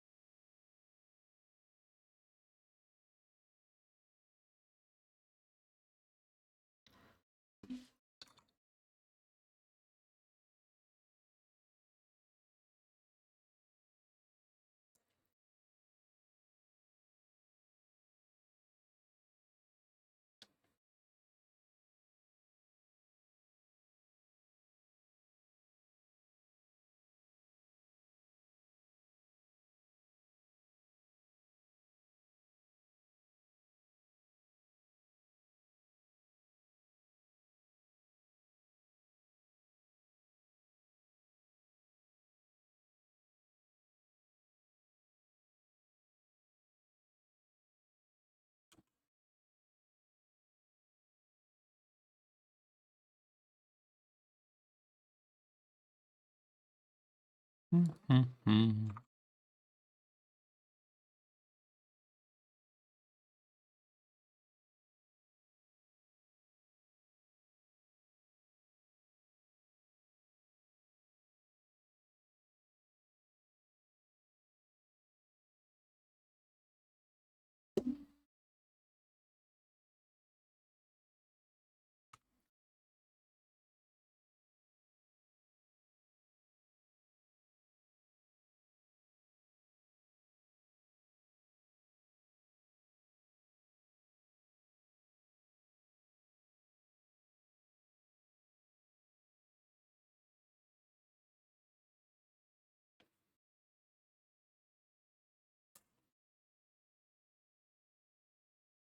All right. I guess I'll start watching something because screw this, man. What do I have like in backlog? I could check out.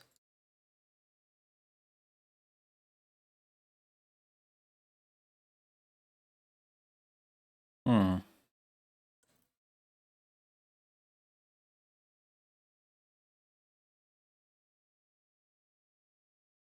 Okay, so the Kekon Yubiwa, apparently, right? It has a second season. Here's the thing.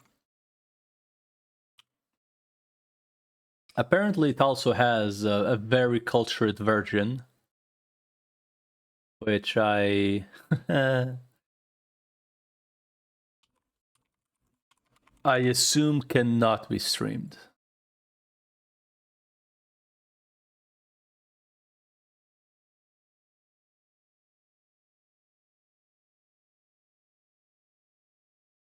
No.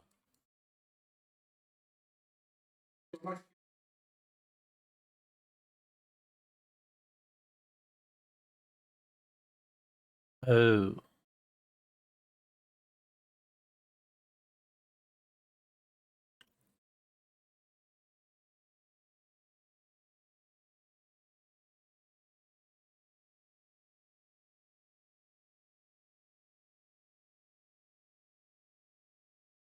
Hmm. I mean, Tengoku Daimakyo, also known as Heavenly Delusion, apparently has a score of 8.2.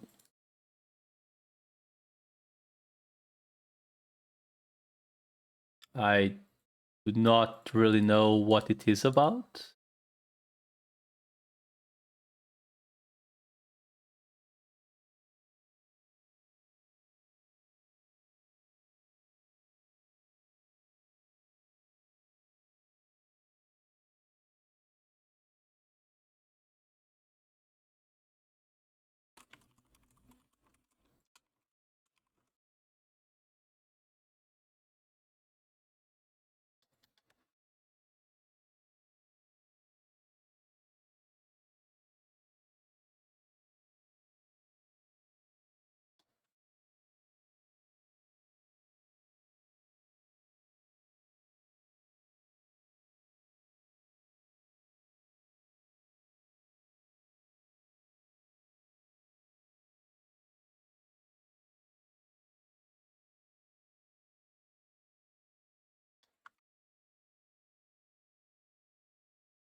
Hmm.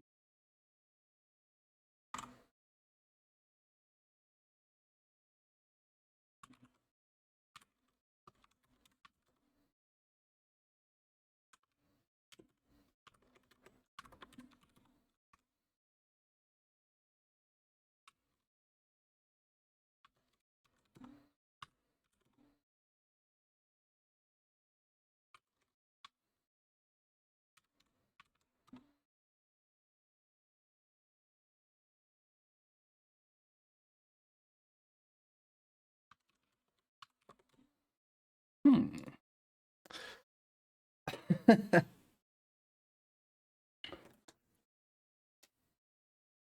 Hmm.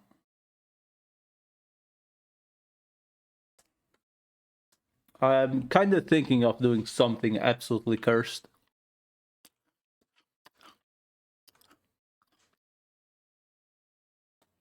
But I most likely shouldn't.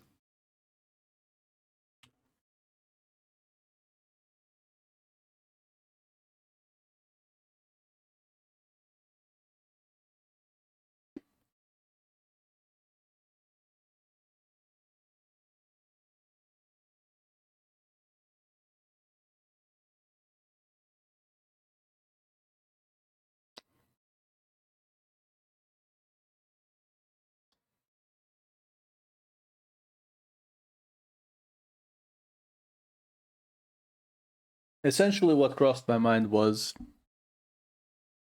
whenever I find something that's like, realistically speaking, a little bit too cheap, I could pretty much just do what scalpers do, you know? Like, I could just go there, grab it, and just sell it more expensive. Granted, it needs to be an item, or items rather, that aren't that common, right? And whatever the tax is, because you always lose 5% tax, right? But first of all, it's scummy to do. It's not something that well, first of all, it's something that you need to be on top of the market to do, and then you actually need to be an absolute scumbag. And you also need to consider how many of those items are going into the market every single day.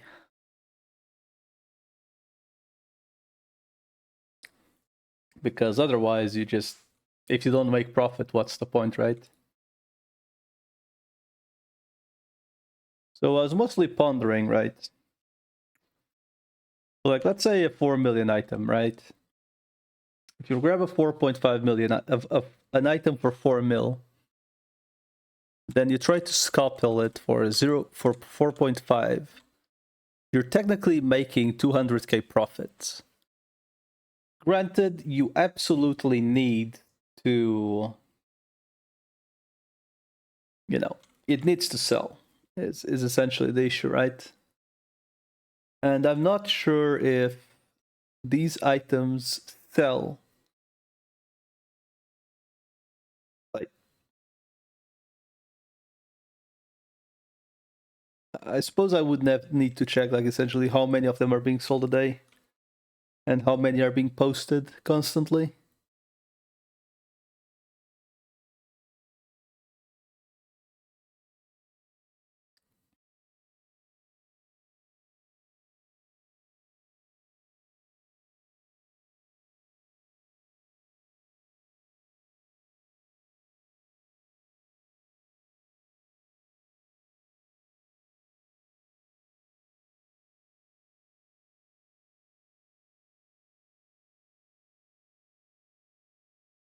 And I would also need to decide on which one I do that.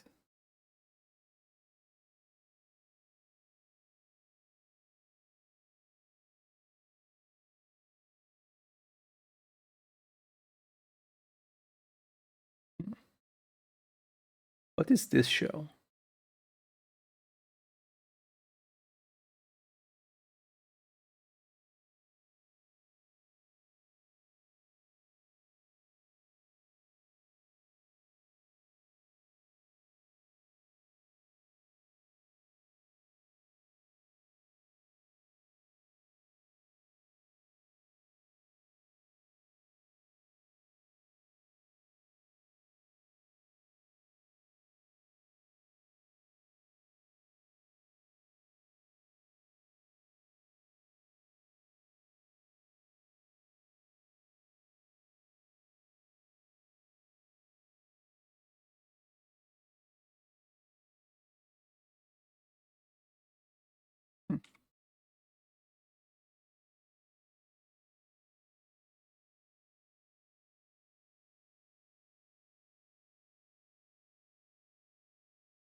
All right.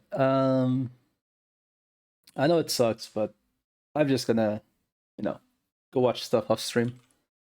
Well, I guess while I grind. Yeah.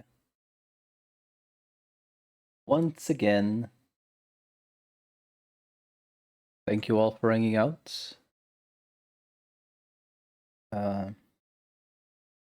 Mysteries, thank you for the follow as well. And,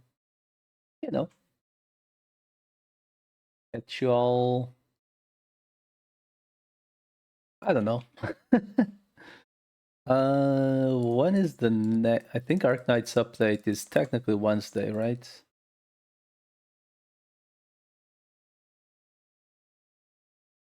So I guess if not tomorrow, Wednesday.